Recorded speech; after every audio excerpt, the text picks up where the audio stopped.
loka pravisha Uta jiva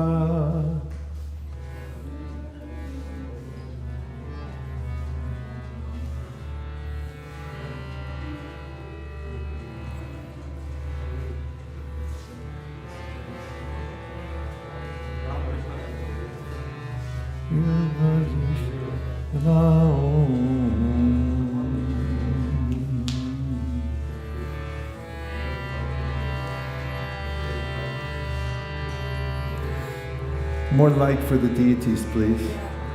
And turn on the Acharya's lights too, please, on the altar.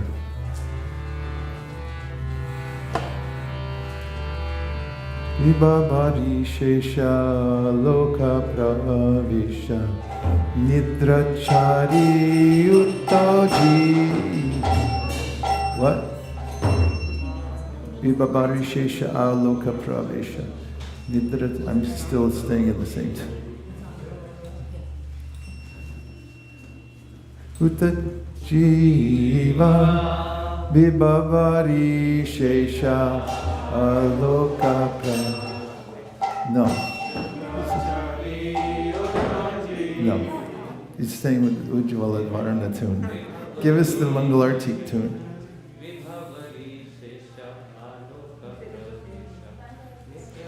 Uta Jiva, think of Vibhavari Shesha Aloka Pravisha Nidrachari Uta Jiva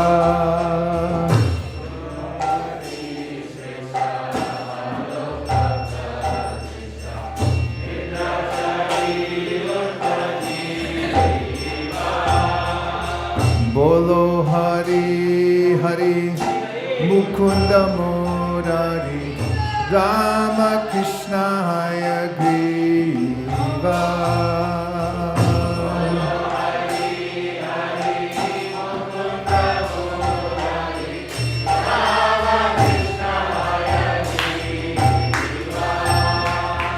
Nrsinga Vamana Shri Madhusudana Rajendra Nandana Shyama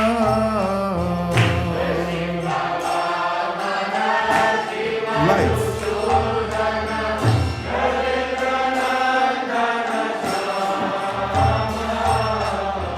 Bhutana Khatana Kaitaba Shatana Jaya Dasharati Rama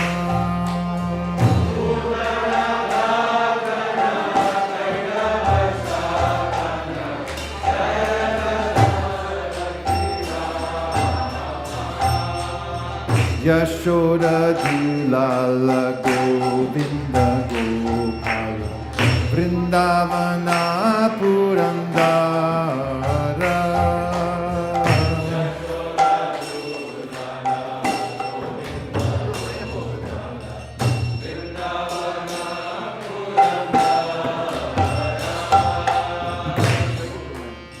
Light some lamps.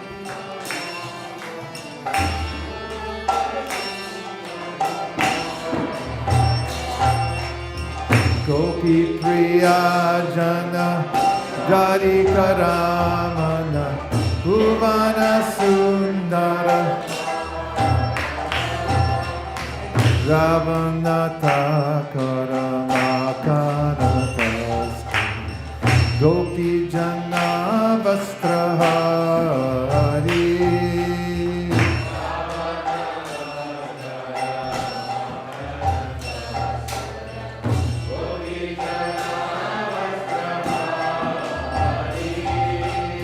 Rajera Kala Gopa Vrindapalo Chittari Bamshidari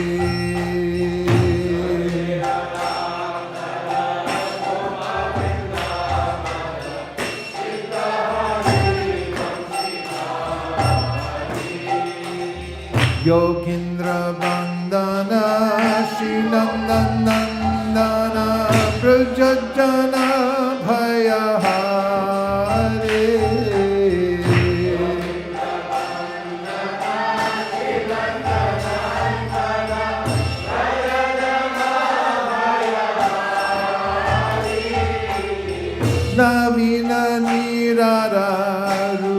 Manohara Mohana Vamshi Vihari.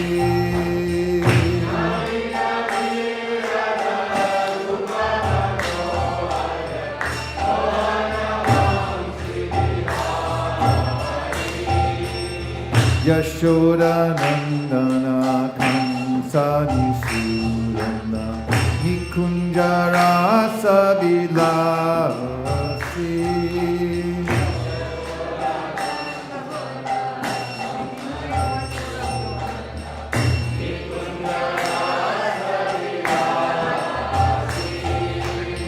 Kadamba Kanana Rasa Parayana Brinda Vipina Vilasi.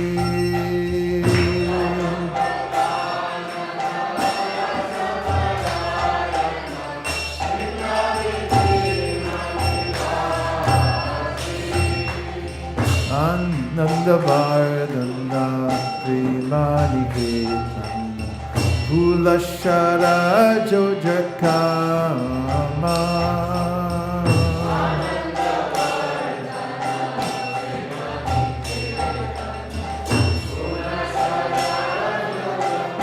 Do it over. Ananda Vadana Premani Ketana Kulashara Jojakama.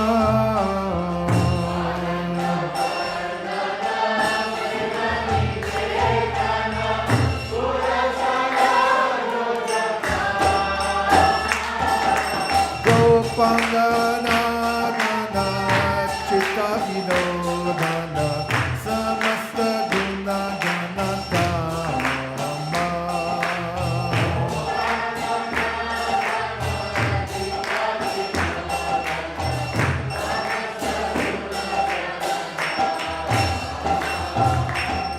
Jamuna Jivana Kili Parayana Manasa Chandra Chakora.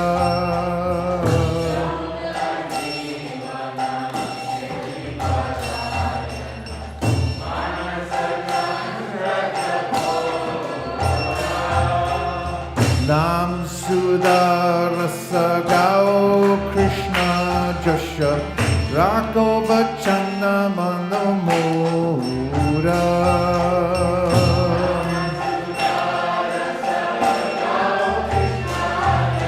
Translation. The night has come to an end, and the light of dawn is entering. O Jiva soul, arise and give up your sleep. Chant the holy names of Lord Hari, who is the giver of liberation, the enemy of the Mura demon, the supreme enjoyer, the all-attractive one, and the horse-headed incarnation, Hayagriva. Lord Hari, Krishna, incarnated as the half-man, half-lion Nrsimha. He appeared as a dwarf Brahmana named Upendra, and as the killer of the Madhu demon. He is the beloved son of the king of Braj, Nanda Maharaj, and is blackish in complexion. He is the slayer of the Putana witch and the destroyer of the demon Kaitaba. All glory is to Lord Hari, who appeared as Lord Ram, the son of King Dasharath. He is the darling mother of Yashoda, the giver of pleasure to the cows, land, and spiritual senses, and the protector of the cows. He is the Lord of Vrindavan forest, the gopis' beloved, the lover of Radhika, and the most beautiful personality in all the worlds. As Ramachandra, he brought about the end of the demoniac king Ravana. As Krishna, he stole the old gopis' butter. He stole the younger gopis' clothes while they were bathing in the Jamuna. He is a cowherd boy of Raj and the protector of the cowherd boys. He steals the hearts of all and always holds a flute. Lord Krishna is worshipped by the best of yogis and is the son of Nanda. He removes all the fears of the inhabitants of Raj. He is the color of a fresh rain cloud, and his form is enchanting. When he wanders about playing his flute, he looks very charming. He is the son of Yashoda and the killer of King Kamsa, and he sports in the rasa dance among the groves of Raj. Krishna engages in this rasa dance underneath the Kadamba trees, and he resides in the forest of Vrindavan. He increases the ecstasy of his devotees. He is the reservoir of all love and is the transcendental Cupid who uses his flowered arrows to increase the loving desires of the gopis. He is the pleasure of the gopis' hearts and the abode of all wonderful qualities. Lord Krishna is the life of the river Jamuna. He is always absorbed in amorous pastimes and is the moon of the gopis' minds, which are like the chakora birds that subsist only upon moonlight. O mind, obey these words of mine and sing the glories of Sri Krishna in the form of these holy names, which are full of nectarian mellows. Dibbabari Shesha Aloka Pravesha Didrachari Uttojivaya.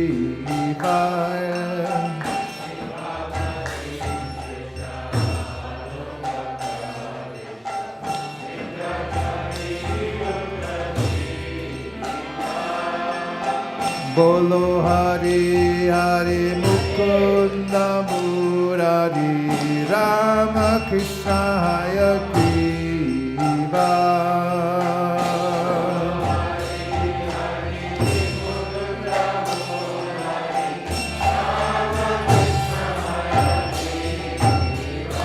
Jaya Shri Krishna Chaitanya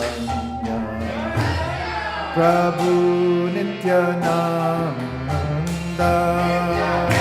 Shri Advaita Gadadhar Shivasari Gaur Bhakta Vrinda.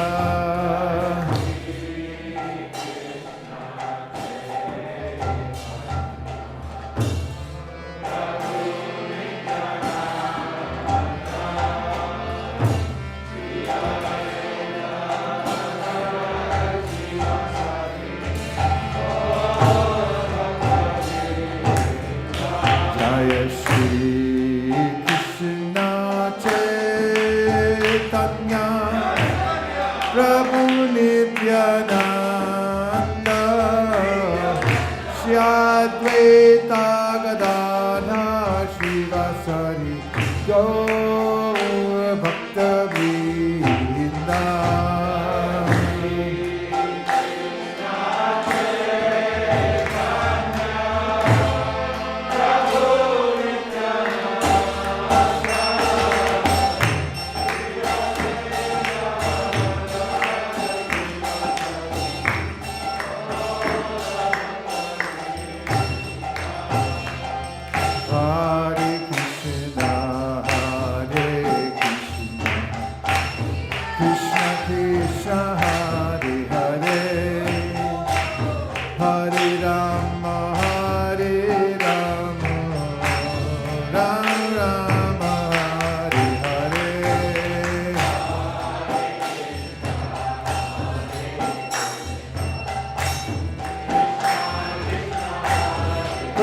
On the julep, if you can.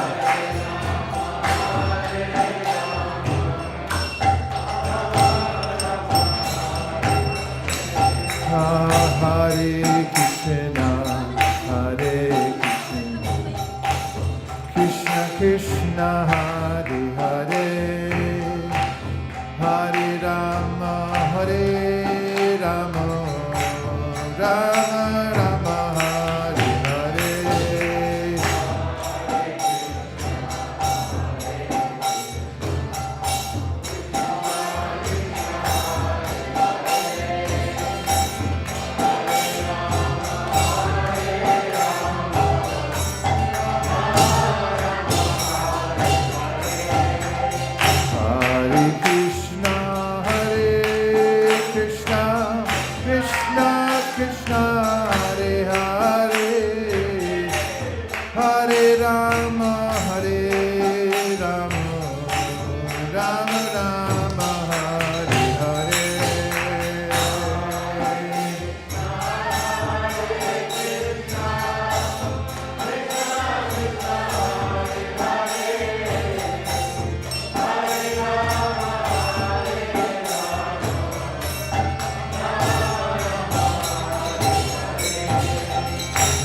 Hare Krishna, Krishna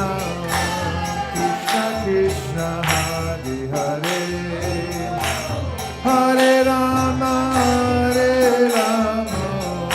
Rama Rama, Hare Hare.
Haribo! Hare Krishna, Krishna Krishna, Hare Hare, Hare Rama, Rama Rama, Hare Hare.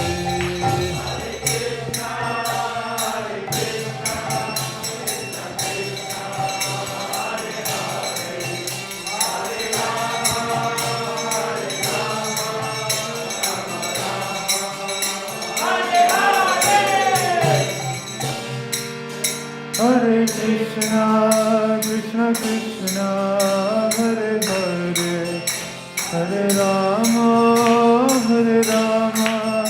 Rama Rama, Hare Hare. Hare Krishna,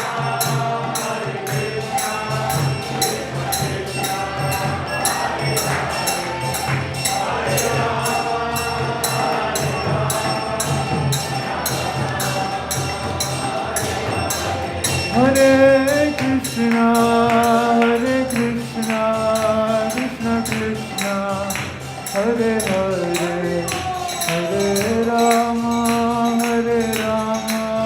Rama Rama, Hare Hare.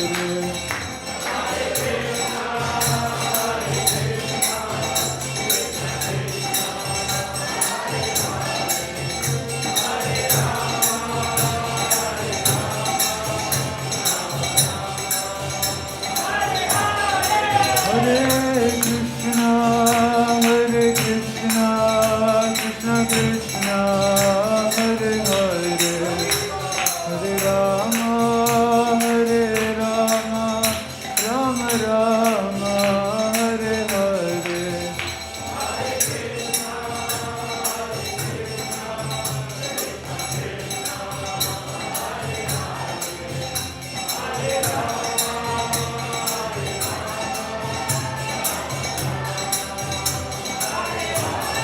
Hare Krishna,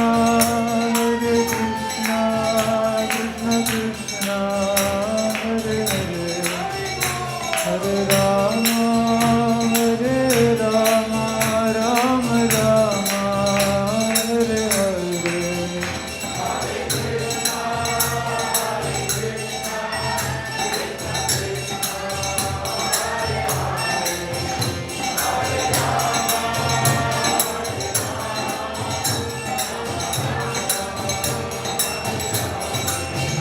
Jaya Radha Madan Mohan Radha Madan Mohan Radhe.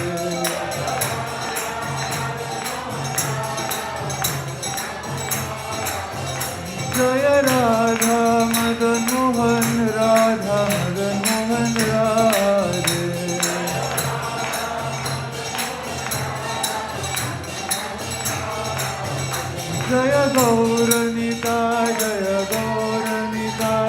Jaya Gauranitai, Jaya Gauranitai.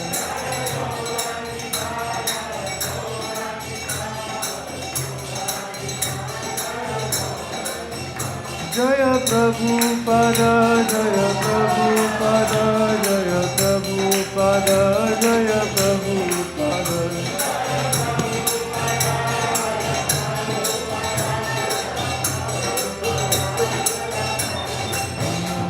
Jai Gaura Hari Bol, Hari Bol, Hari Bol, Jai Gaura Hari Bol.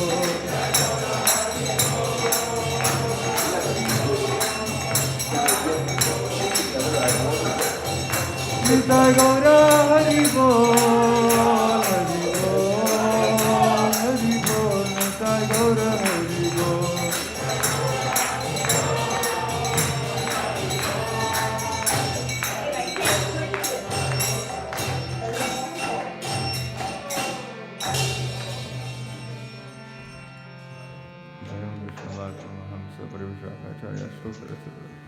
Shri Srimad Bhaktivedanta Swami Srila Prabhupada ki Jayam Vishnu Bhat Paramahamsa Parivrajakacharya Ashtottara Sada Shri Srimad Bhakti Siddhanta Saraswati Goswami Prabhupada ki I don't even have my makeup Namacharya on. Srila Haridas Thakur ki Prem Sakaho Shri Krishna Chaitanya Prabhu Nityananda Shri Advaita Gadadhara Shri Vasadi Gaura Bhakta Vrinda ki Shri Shri Radha Krishna Gopa Gopinath Shyama Kunda Radha Kunda Giri Govardhan ki Shri Shri Vrindavan Dham ki Shri Shri Mayapur Navadvip Dham ki Shri Jagannath Puri Dham ki Bhakti Devi Tulsi Maharani ki Jamuna Devi Ganga Devi ki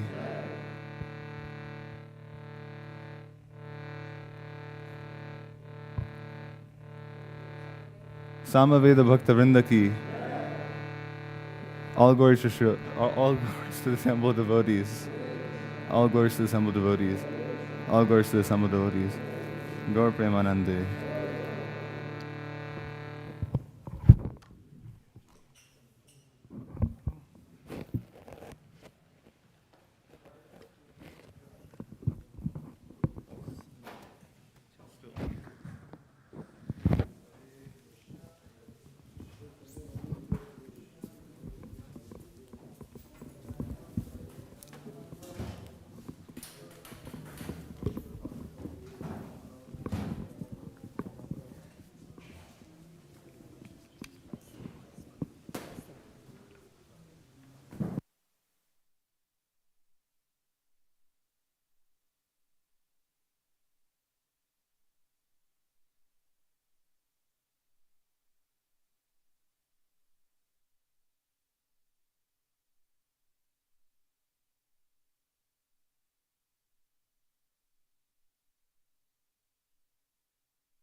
Radha Madhava Jaya Kunja Bihari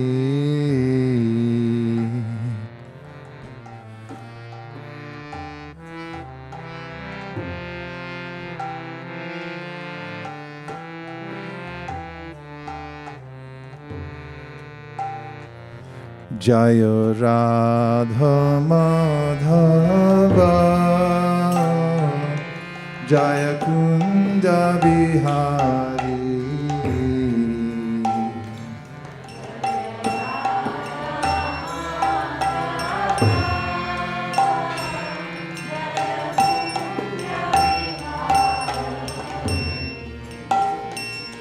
Jaya Gopi Janna Vallabha Jaya Girivaradhari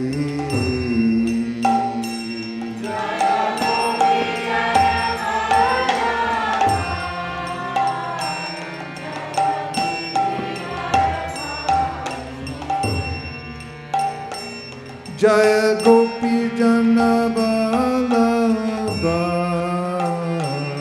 Jaya Girivaradhari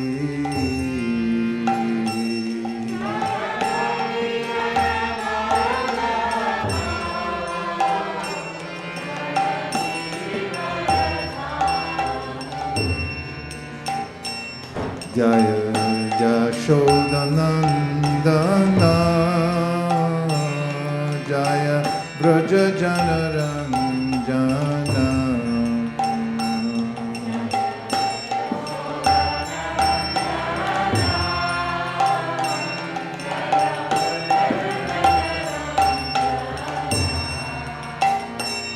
Jaya Jashodanandana Jaya Braja Janaranjana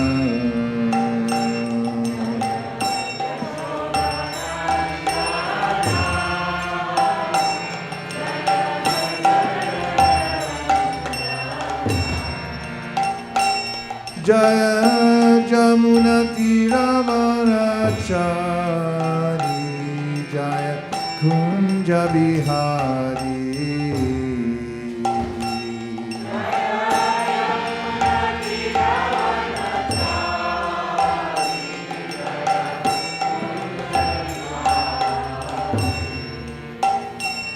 Jaya Jamuna Tiravanachari Jaya Girivaradhari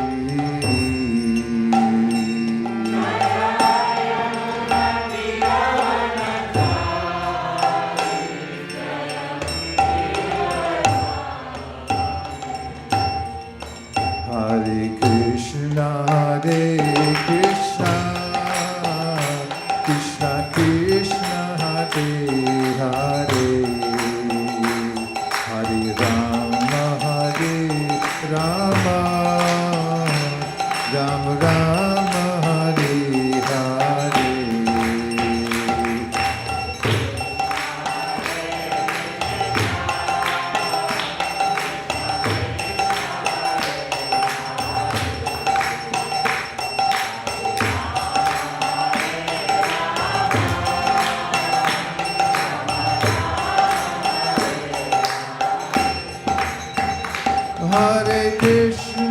Hare Krishna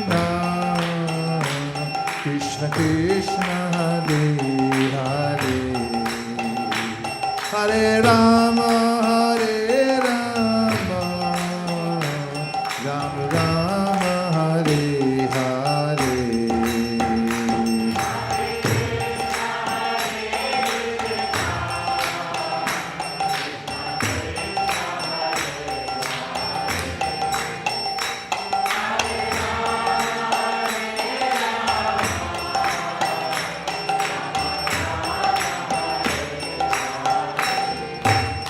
Hare Krishna, Krishna Krishna, Hare Hare, Hare Rama, Rama Rama, Hare Hare.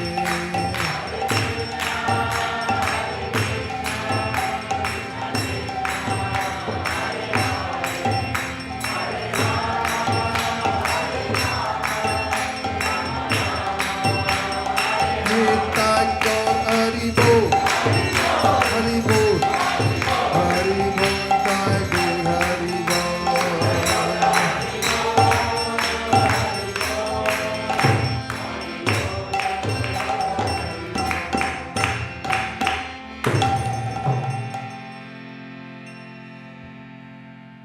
Om Namo Bhagavate Vasudevaya.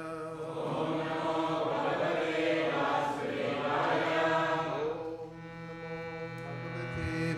Vasudevaya.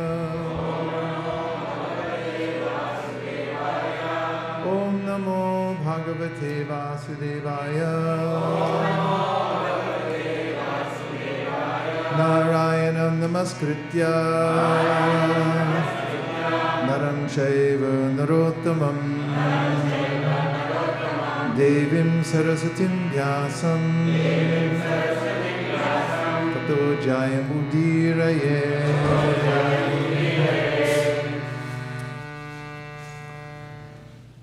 Welcome everybody to the Srimad Bhagavatam class. This program that we have here at ISKCON Silicon Valley on Saturday mornings is esoteric. If you come in from some place like Home Depot, you might find it a little bit unusual. So the context is that these are the activities that go on in the spiritual world. Krishna is there because he's the original cause of all causes. As he says in the Bhagavad Gita, Ham Sarvasya Prabhavo. Everything else emanates from me. And as Brahma, the first created being, confirms Ishvara Parama Krishna. Krishna is the supreme controller. And the Vedas in general give the understanding of the supreme as Janmadyasya Yataha, that from whom everything else emanates. There is an original cause of everything. And that cause is sentient, means he's a person. And he's a Purusha. He's the controller, a male person who is the master of all energies and all of the living beings. And he's also described as being the Suhrit, or the best friend of everyone, every living entity. So there's a science behind the practice of Krishna consciousness, which begins with Sambandha Gyan and an understanding of one's relationship with that supreme person. As described by Krishna in the Bhagavad Gita, Narupamasyeha tato palabhyate nantona charirna chasam pratishta ashvatamenam savurudhabulam asanga shastrena dritena chitva chatak padam tat parimargitavyam yasmin gata nanifartanti bhuya tameva chadyam purusham prapadye yatak pravriti prashita purani. When I'm in the material world, it's hard for me to have any context or see where I am, because it's so vast and overwhelming. Oftentimes, Prabhupada would compare the attempt to understand the material world to a frog in a 3-foot well. And the frog might speculate about the Pacific Ocean. Imagine a frog that doesn't have any transportation and hasn't seen the Pacific Ocean and sits in its well and then tries to think of a body of water that's vaster than his. And he may speculate, maybe it's 10 times bigger.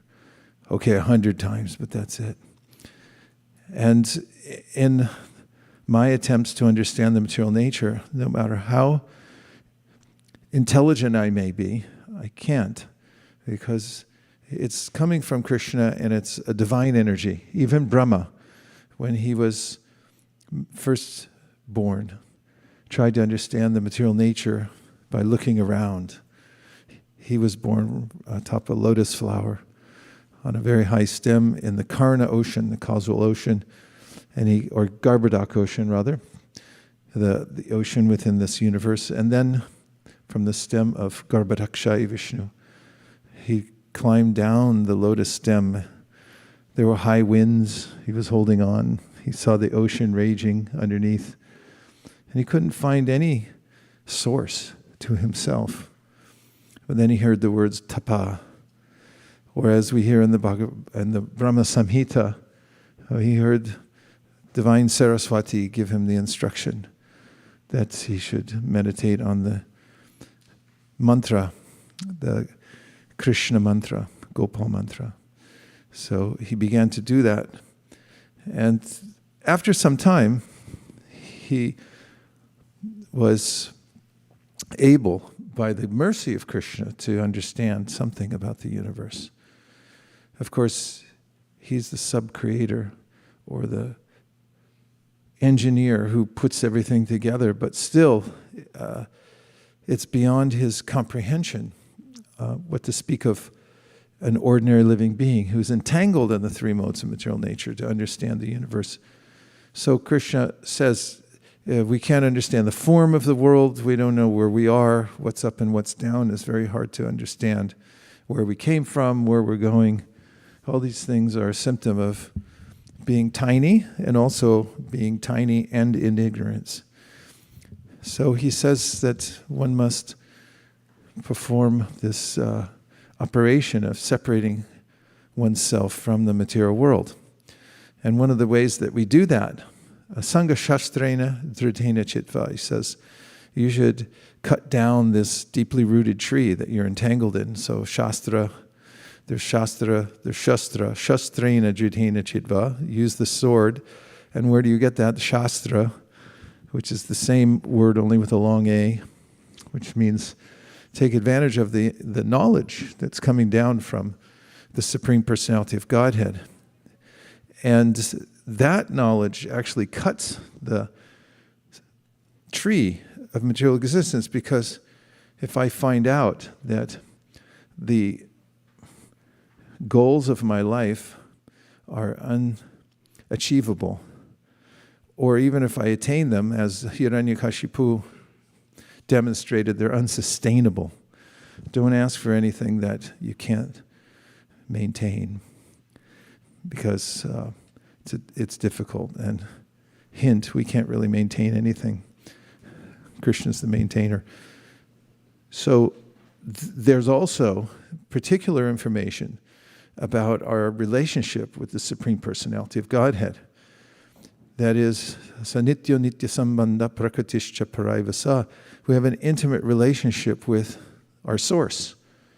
And in the Srimad Bhagavatam, there is very detailed information about the kinds of relationships that one can have with the Supreme, starting with Shantaras, an abiding appreciation for the beauty, grandeur of the Lord, and it's in a benign state. And then there's a feeling that maybe I should do something for the Supreme. Since he has senses, maybe I can do something for his pleasure. That's when one moves into that action stage. That's called Dasya Ras. And then there's very esoteric other understandings. Mostly people don't go beyond that, but Sri Chaitanya Mahaprabhu taught about the ways in which God, Krishna, is a personality. He has his own abode, which is very special. Goloka Namni Nijadamni. It's a Nijadam, his own personal abode where he's at home. And he's in a very loving, casual mood and relates to all his loving devotees. And there are other kinds of relationships like Sakya. Sakya means friendship. Can one be a friend to the Supreme Personality of Godhead? Yes. There are loving relationships and friendship, and there are varieties in those friendships. And then there's, believe it or not, Vatsalya, where one thinks of oneself as the Supreme's guardian, or like a parent figure. And then Madhurya, which is the kind of love relationship. Like there's husband and wife, and there's also boyfriend, girlfriend. In Dwarka, there's a relationship Krishna has with his many wives, 16,108. And in Vrindavan with his so-called girlfriends. all of this we see in this world, which is a reflection of the spiritual world. Urdhva mulamada shakam ashvatam avyayam chandamsi yasya parnani yasam veda saveda vid adashchordvam prashitas tasya shaka guna pravida vishaya pravala adashchamalan anusantatani karmani bandini manushaloke. Krishna describes how by 180 degrees the entire spiritual world is reflected in the pool of this material world made up of the three modes of material nature. So we see the kinds of relationships here in this world, only they don't work out for a couple of reasons. One is because they're based on a false premise that I have a relationship with my master or my dependents or my friends and so forth. And then that relationship gets interrupted either by a disagreement or by the force of time. It's severed. And we have to move on. These are all reflected relationships that are there in the spiritual world. Anything we see here is coming from the spiritual world because this is a reflected image. What's most important to the bhakti yogi is understanding the relationships, because as Prabhupada points out in the Nectar of Devotion, everyone's working for pleasure, and pleasure comes from relationships. For instance, a person who works very hard is seeking a relationship and the pleasure of family many times. That maintain a house, which takes a lot of work, even building a house takes a Herculean effort and resources from all over the planet. Why? So I can go in there, and do I want to just live alone? Like my friend Bopadev, he had a perfectly good apartment. I remember in Alachua I went and visited him, but he was single, and he had one spoon in the whole apartment. That's all you have for everything. But a person who wants to have enjoyment in the material world needs lots of spoons and then other kinds of paraphernalia. You can count it, endlessly count it at any kind of sale people have in the front of their house, getting rid of all their stuff. Everyone's got all kinds of stuff. And what's it for? Put it in a little house, and then you can't just do it alone. If you're alone, all you need is one spoon. But if you have other people, you got to get a few spoons and then other kinds of strainers and pots and so forth. And all that goes towards, I want to have a loving relationship with wife, husband, and kids, and then 52 cousins. And they'll all come over.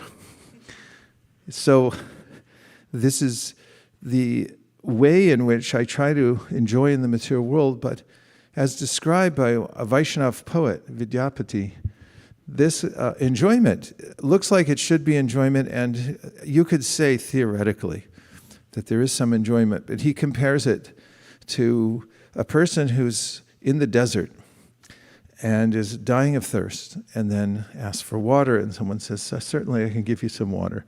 And then, please, one drop. That's it.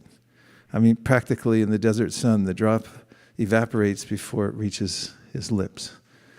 So it's water in theory, but it actually doesn't quench our thirst.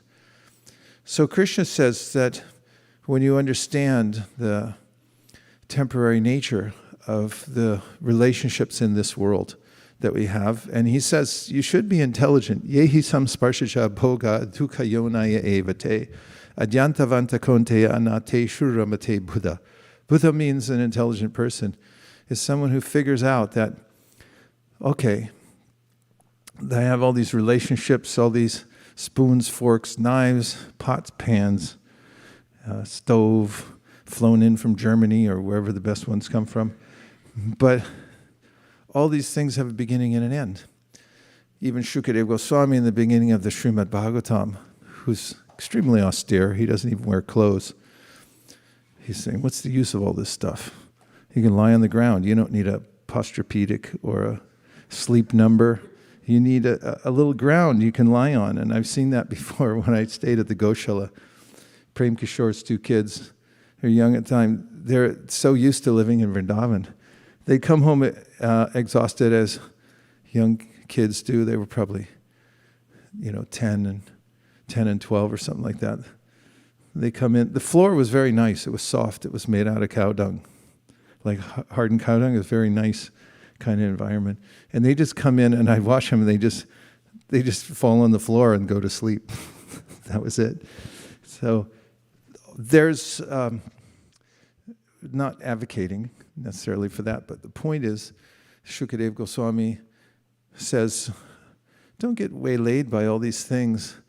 They're not real. And Krishna says that they all have a beginning and an end. All my attachments here, my relationships, all the stuff I have, it's going to come and go. So don't be so attached to it.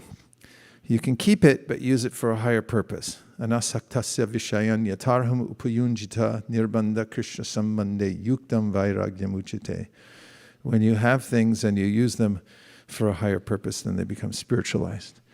And then Krishna says, tatakpadam parimargitavyam. Make the journey, parimargitavyam, towards reality. Once you've understood that there's a futility in working hard for the temporary things of this world, the reflected reality, the reflection of reality, then you can start making progress towards the real thing, and that's Bhakti Yoga. There's a process through which we can actually transfer our interests from the material world to the spiritual world. We have the same kinds of interests, because again, it's a reflection. But what are those interests? I want a relationship. So where do I get it? Find tatakparam parimargitavyam yasmin gatana nirvartanti bhuya tameva chadyam purusham pravadye yatak praviti prashita parani. Go there and find that person who's the origin of all rasas, raso vaisaha, the person who can reciprocate perfectly the loving relationships that I'm looking for. And there, give yourself, give your heart in that place. Don't be afraid. You can fully invest all your energy there and you'll never be disappointed. In fact, Krishna says in the Bhagavad Gita, Neha bhikramanashosti pratyavayo navidyate swalpamapyasya dharmasya trayate mahto bhahyat. That if you give a tiny little investment to Krishna, you'll never be the loser. Whereas with all the maneuvering one can make in this material world to invest, it'll all be lost eventually. Or sooner or later, it'll be lost. But not the investment you make in Krishna, in our relationship with Krishna, and everything it takes in order to develop that relationship. It doesn't mean that we don't already have a relationship with Krishna. We do, but I've pointed my attention elsewhere to illusory relationships with the world, which really means with people, with other living beings, and my relationships, because that's the essence of our search in life, is to find loving relationships. So, what if we get on the path of bhakti and then we find it hard to do? Is that possible? Yes.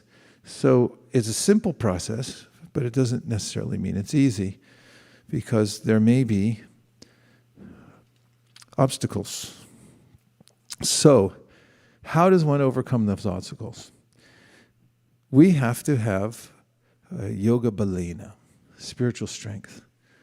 In the Bhagavad Gita, Krishna talks about yoga, and he says, Prayanakali manasachalena bhaktya yukto yoga balena chaiva bruvor madhye pranamavesha samyak satam param purusham upaiti divyam.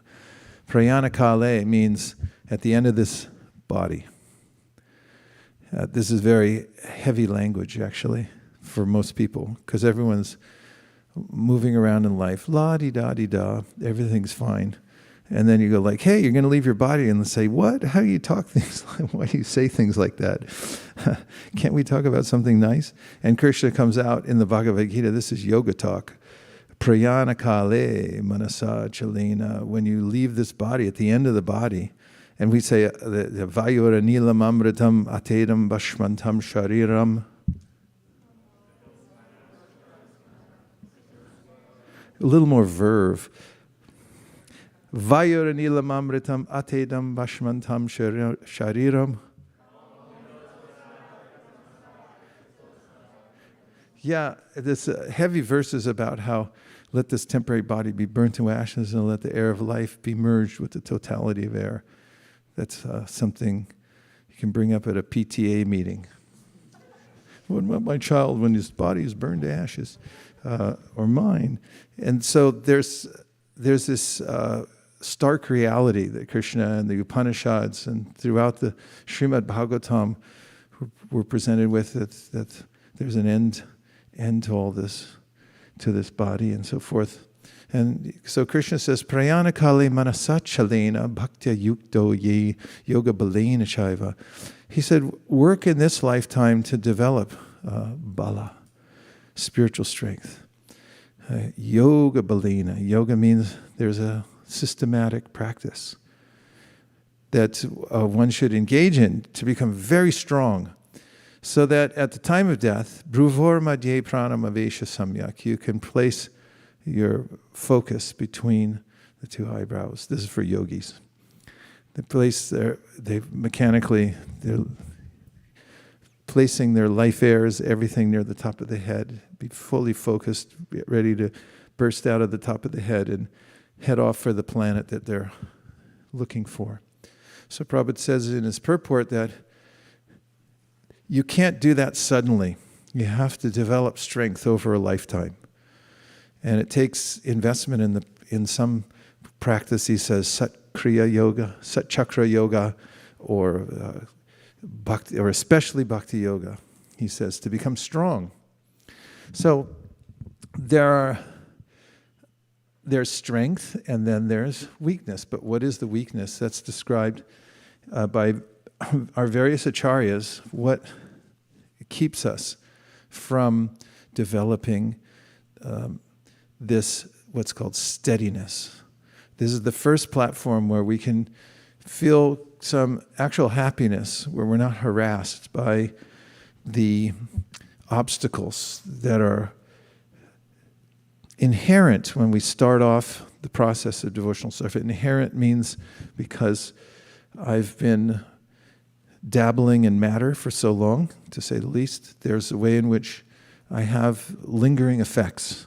And when I take to bhakti, then there are various obstacles that have to be removed in order to come to the platform of nishta.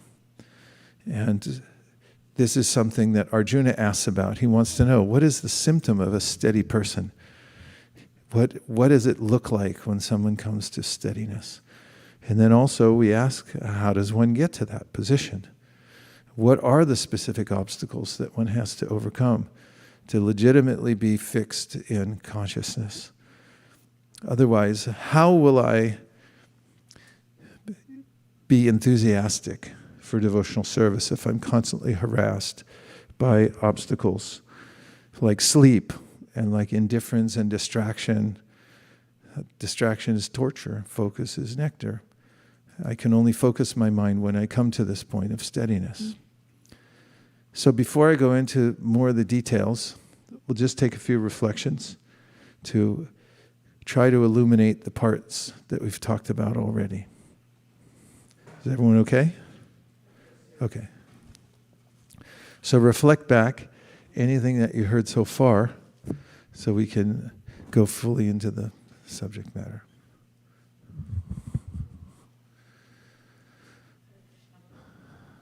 Hare Krishna, Prabhu.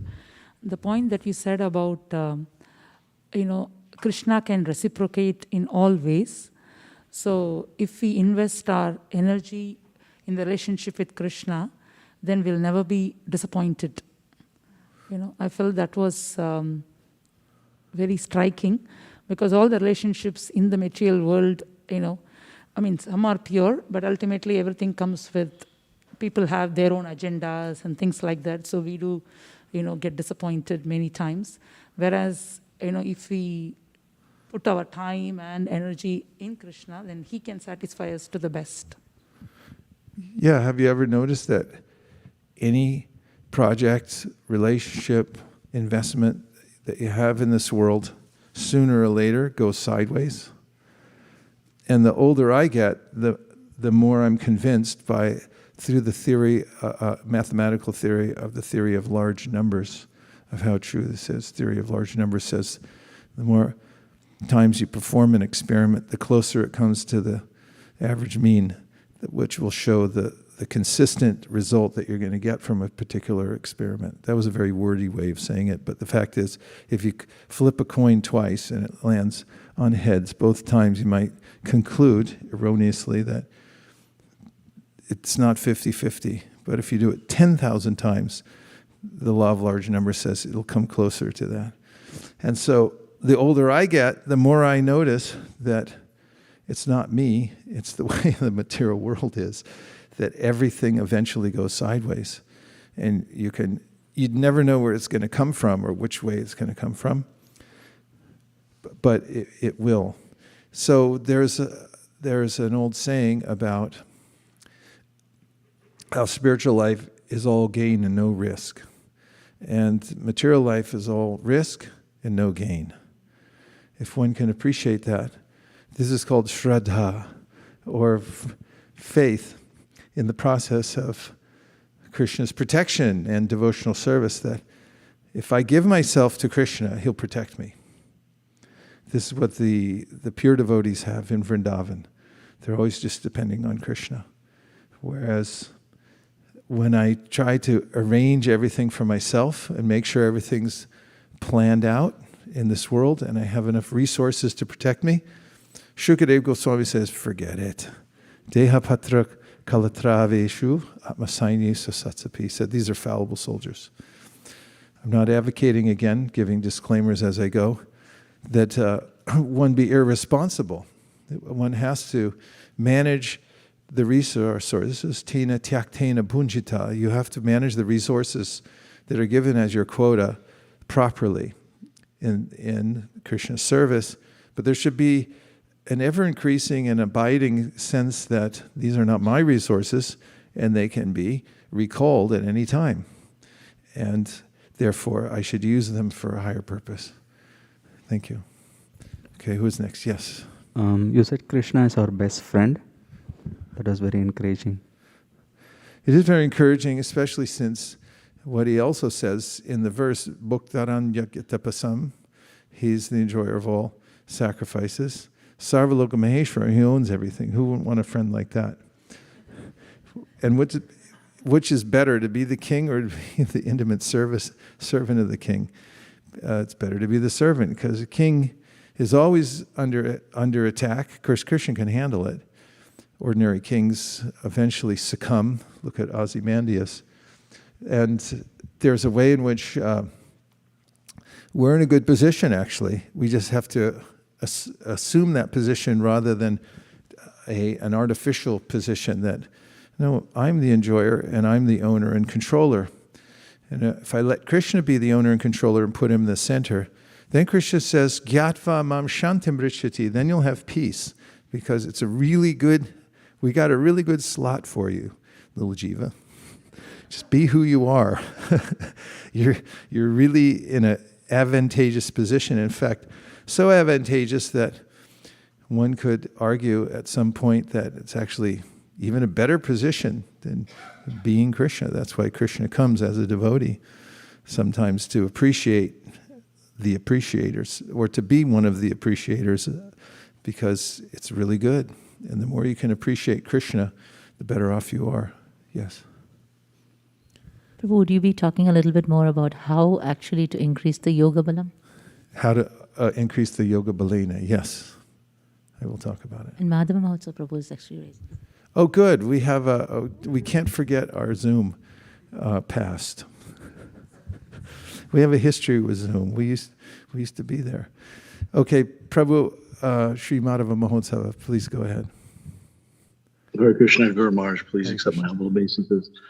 I like the point you were raising about how in the Shastras they talk about these stark realities, like the temporary body being burnt into ashes and Vayu Anilam Amritam. So I just really appreciate that, how the Shastras, hit you with the facts or keep it real. Because alternatively, there's just so much illusion and so much misdirection. And also, even that verse, it kind of puts you next to like a sage who's fully processed the material world and concludes that, yeah, let go of everything. I'm detached and let this body's temporary. So let it be burnt into ashes. And then it mentions now, oh my Lord, please remember all the sacrifices I've done for you. And so that it also reveals that intimate relationship that we have, like the most important relationship is between the spirit soul and the Supreme Lord. So even though it may seem as like heavy information, it's like it touches the heart, because it's so like it makes us aware of how vulnerable we are, and also that our most important relationship is with the Supreme Personality of Godhead. So I just appreciate you for talking about that during class, keeping it real. Thank you. Yeah, where else are you going to hear it? Sadhu Vrindavan.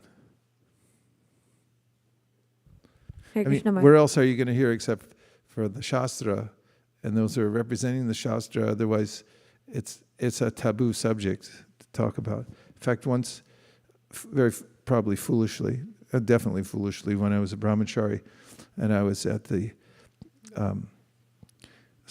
Swargadwar in Puri, where they burn all the bodies in public. I took photos, and then I showed one to my mom once when I came home to visit once, and it totally freaked her out. And I thought, that's probably not a good vacation photo to show to people. She said, never show me that again. And I just realized how horrific it is to be suddenly informed that in a very kind of unceremonious way that, hey, by the way, you got to give everything back. And nobody ever told me. I wasn't informed. Everyone's going on la-di-da, as if it's going to be okay. And, little Jimmy's got a bike, and, I have money in the bank, I just got a raise, and blah, blah, blah. And the whole material world is going on as some kind of phantasmagoria, say the sages. And it's like, this is a total fake out. Total fake out, colossal hoax. I mean, talk about conspiracy theory. The whole thing is like from the ground up. And so what Sri Madhava Mahotsava Prabhu is pointing out is like, yeah, that Shukadeva Goswami tells you, and then you feel good about it because, at least you heard the truth, and then you can start making other plans. I think I have alternative plans now because this doesn't sound so great. Sadhu. Hare Krishna Maharaj. You're talking about how a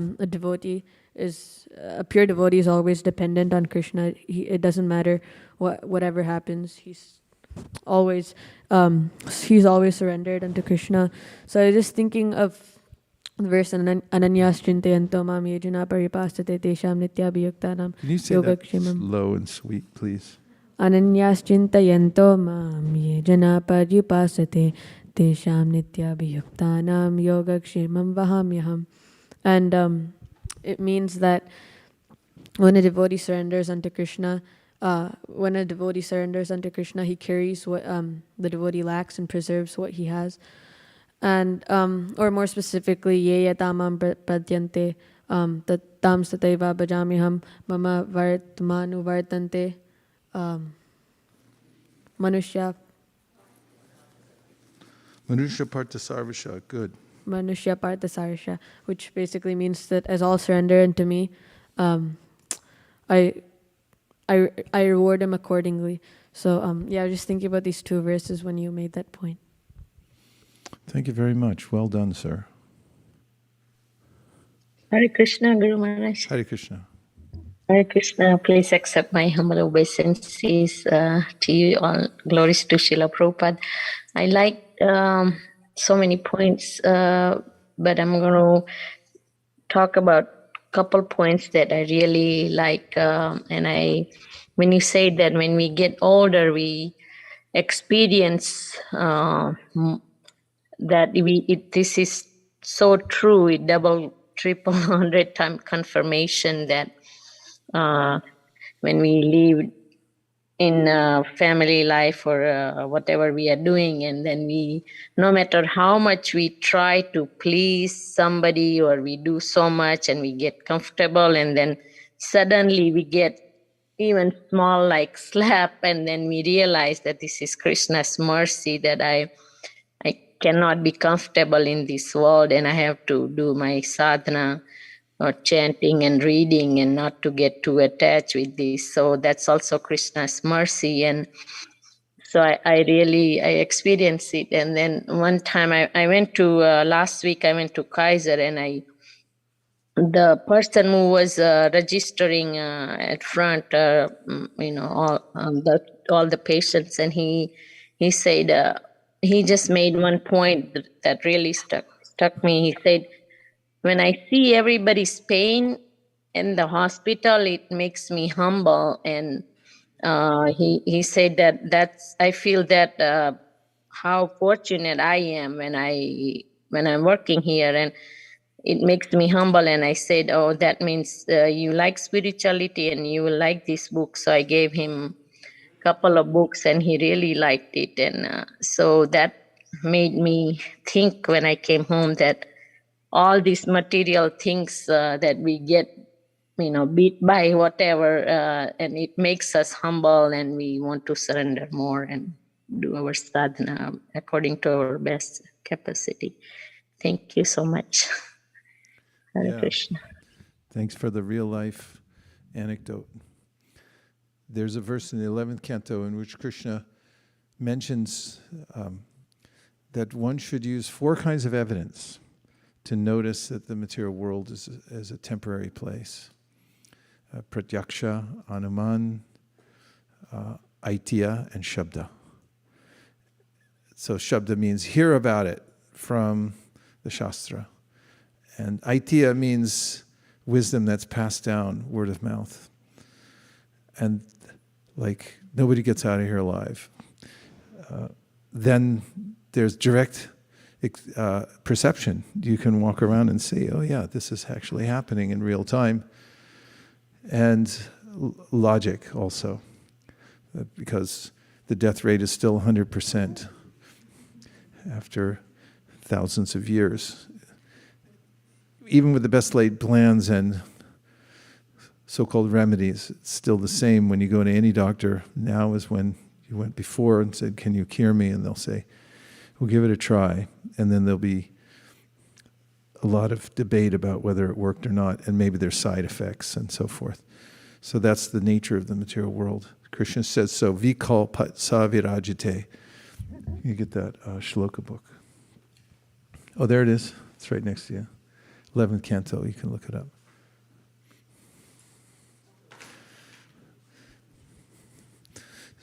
Yes, one more reflection. Yes, Prabhu.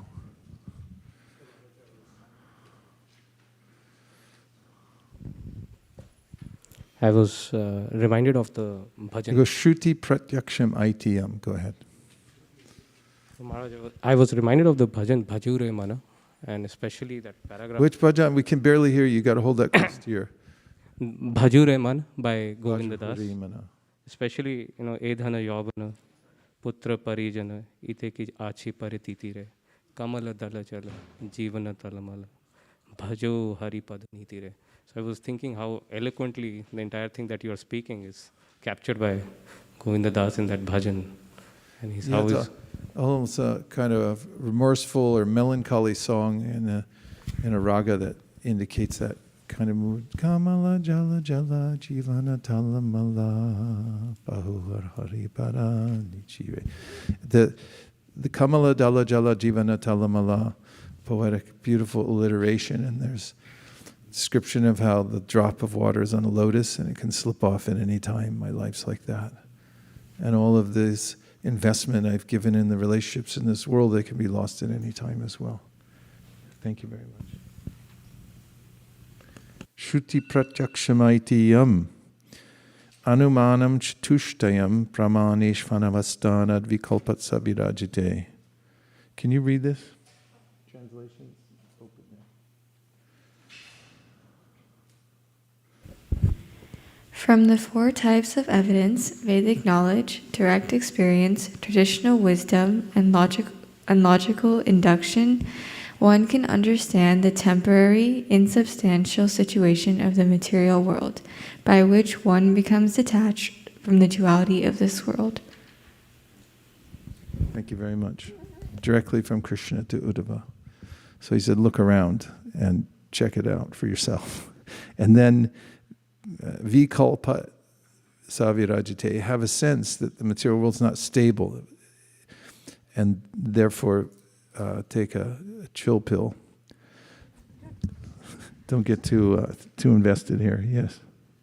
Oh, just on the topic of the material world being very temporary, we were doing something with vocabulary in my literature class, and one of the words I got was illusion, and the exact definition for it was something that you think is there, but it's not there. Mm. And I just sat in my literature class looking around at everybody, and I was like, wow, they're all gonna go. I'm gonna go too. So it was just really like, it was weird to just sit there and realize that everything here is temporary, even like my teacher, all my friends, and just, yeah. Yeah, and as you go into literature or any other, I mean, especially literature, if you're in humanities, you'll go into all kinds of poetry, gather ye rosebuds while ye may, because, everything's going to fall apart. Only problem is, although the observation's there, the second part of the verse that we chanted today from Bhagavad Gita, tatakparam tat, tut, what is the tut? Tut means there's thatness somewhere. There's no thatness in the material world. It doesn't actually, there's no there. You try for it and it's like, what happened to it? It just evaporated. We want tut, tattva. What's the thing that actually exists, that's really there, that's always there? Nasato vitite bhavo, na bhavo vitite sata. That thing that really exists. And so that's the important information, because a lot of people have information. Like Buddha, the story goes that he was a prince and he was protected in the palace. His family didn't let him see anything of the world, but then he came out, he went to Loy Bazaar, and he saw people that were sick, and he saw people that were, a funeral going by, Ram Nam Satyahe, and all the things of the world, birth, death, old age, and disease, and he said, this is horrible. And I never knew this, so I got to get out of here. But the part that's always missing until one comes to the Srimad Bhagavatam is tat. What is that person? Where is the real standing? I can't stand on nothing. I can't become nothing. I can't just give everything up. I have to have a place to go where there's a relationship. And that's the main point. So that's the beauty of the Bhagavatam, because the same things you'll read in literature class about relationships and of this world, then you hear the same thing, only it's with reality. Reality is beautiful and eternal, and as a person, and it's completely fulfilling, so we have to have that. Thank you, that was good. So, what is Yoga Balena? One of the ways it's described, Yoga Balena, is one of the names of Krishna. Krishna's first expansion, his Vaibhava Prakash, is Balaram. Now, Balaram is the same in every way as Krishna. He's like a facsimile of Krishna. There he is, Krishna, only different color. And a different abhiman, or a different mood. Krishna's abhiman is the controller of everyone, because that's his rightful position, and only he has that right. Ekale Ishvara Krishna Arsa Britya, Chaitanya Charitamrita. There's only one supreme controller, it's Krishna. Everyone else is Brita, there's a servant. And that includes Balaram, his first expansion. Although it's Krishna himself, he comes out with the mood of, I'm the servant of Krishna. And Balaram is like Krishna is the proprietor, and Balaram's like the manager of the whole thing. He manages all the energies.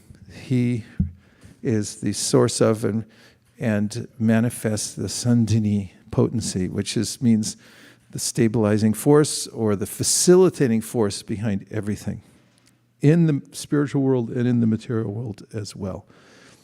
And also, that includes facilitating those who want to go to Tat, to Krishna. Means the material world's unstable. We already heard that from the verse that you gave us, read for us. And then, how do we get from instability to stability? We have to have spiritual strength. Tadakpanam tat parimargitavyam. How are we going to know? How are we going to tread that path? Parimargitavyam, walk that direction in a way that will get us there. So one of the ways is to remove the obstacles. So first of all, we have to know what the obstacles are. So they're listed in various ways. One of them is called asat trishna. Trishna, with a T, sounds like Krishna, but it's trishna. Trishna means a thirst. And asat means something that is not permanent, doesn't really exist because it's here today, gone tomorrow. But I have a thirst for it. I want it. I don't care. I'll take it anyway. And a lot of the themes of various stories are, forbidden love. It's like, I want it, but it's going to kill you. It's like, I still have to have it. It's like, you idiot. It's pointed out as being romantic, but that can go on in the spiritual world and you can relish it. But in the material world, it's disaster. And so this asat trishna is one of the first obstacles of being attracted to the non-permanent. And then comes Hridaya Darbalyam, which means a weakness of heart, otherwise known as woe, W-O-H, woe. I have an understanding that the material world is a temporary place. I know which way I want to go, but I don't have the strength to do it. I still can't lift my arms and pick up my japa bag. And Krishna mentions this, and so does Vishwanath Chakravarti Thakur. He quotes from the Bhagavatam and says, there is a position in which you know what to do, but you just can't do it. So you've heard this verse many times, but this is quoted by the Acharyas, Jata Shraddha Matkatasu, Nirvina Sarvakarmasu, Veda Dukkha Makankamams Parityage Pyanishvara, Tato Bhajetamam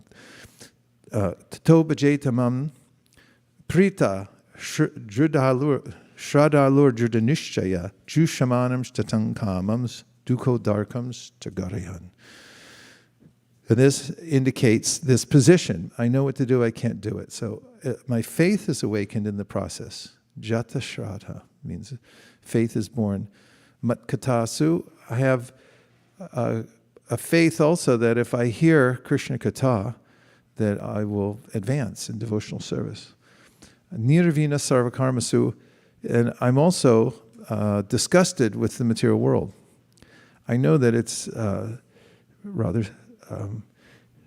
it's futile, the sense gratification, and it leads to misery.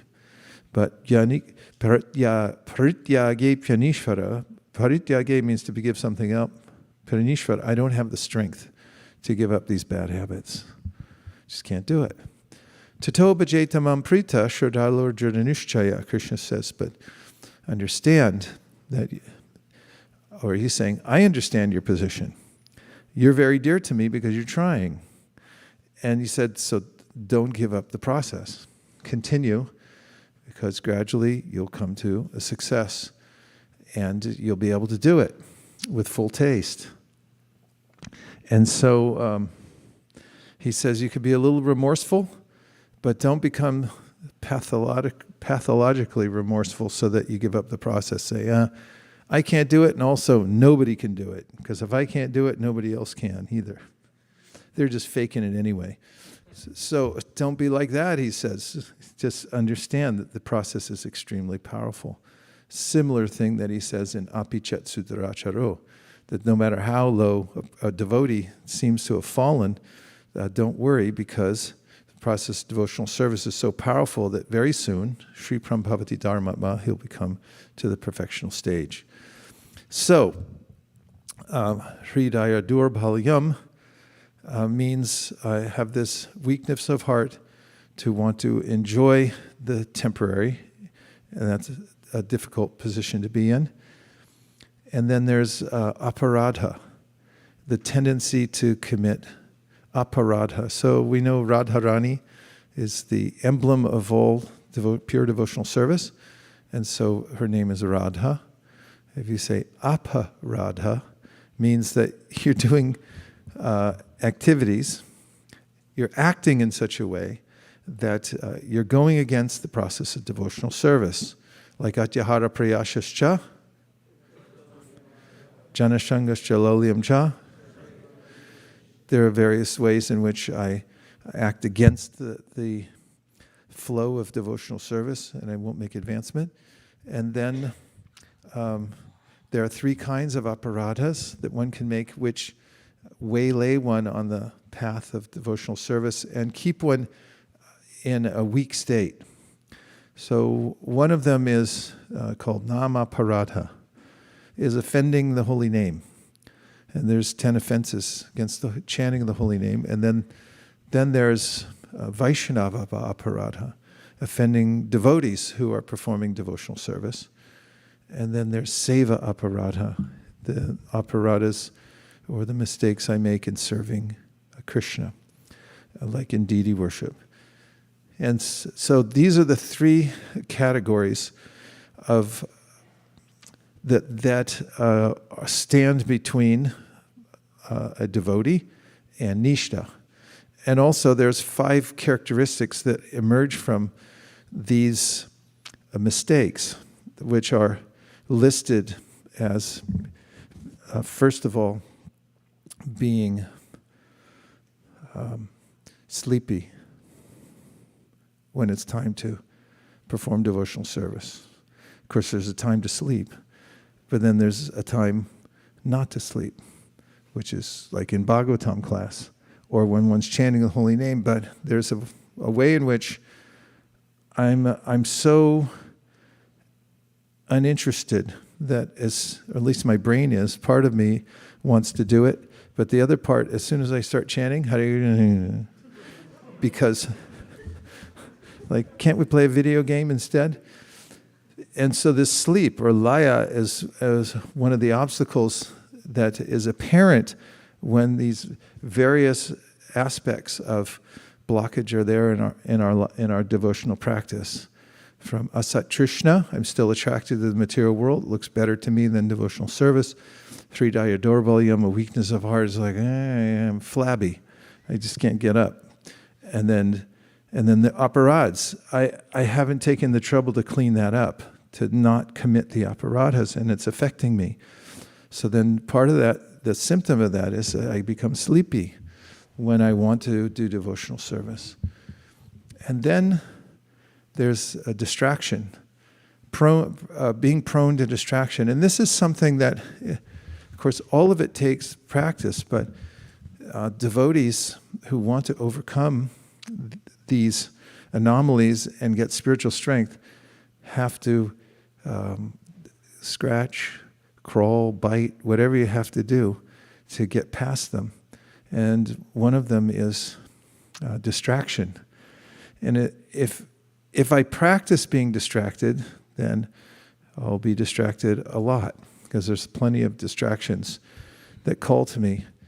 One of my suggestions for overcoming distractions is deciding what the core practices are every day that I will do as a bare minimum, and the standard that I'll keep every single day, no matter where I am or what the circumstances, and then work towards doing those as well as possible as a starting point, because once I have that down, there's a kind of taste that comes from it, and there's a way in which it becomes ingrained in my daily schedule, that this is what I do first, before I talk to people, before I do anything else, before I get sucked into the world.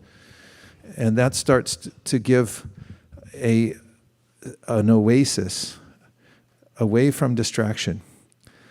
And other people around us may be distracting forces because we've empowered them to distract us as well.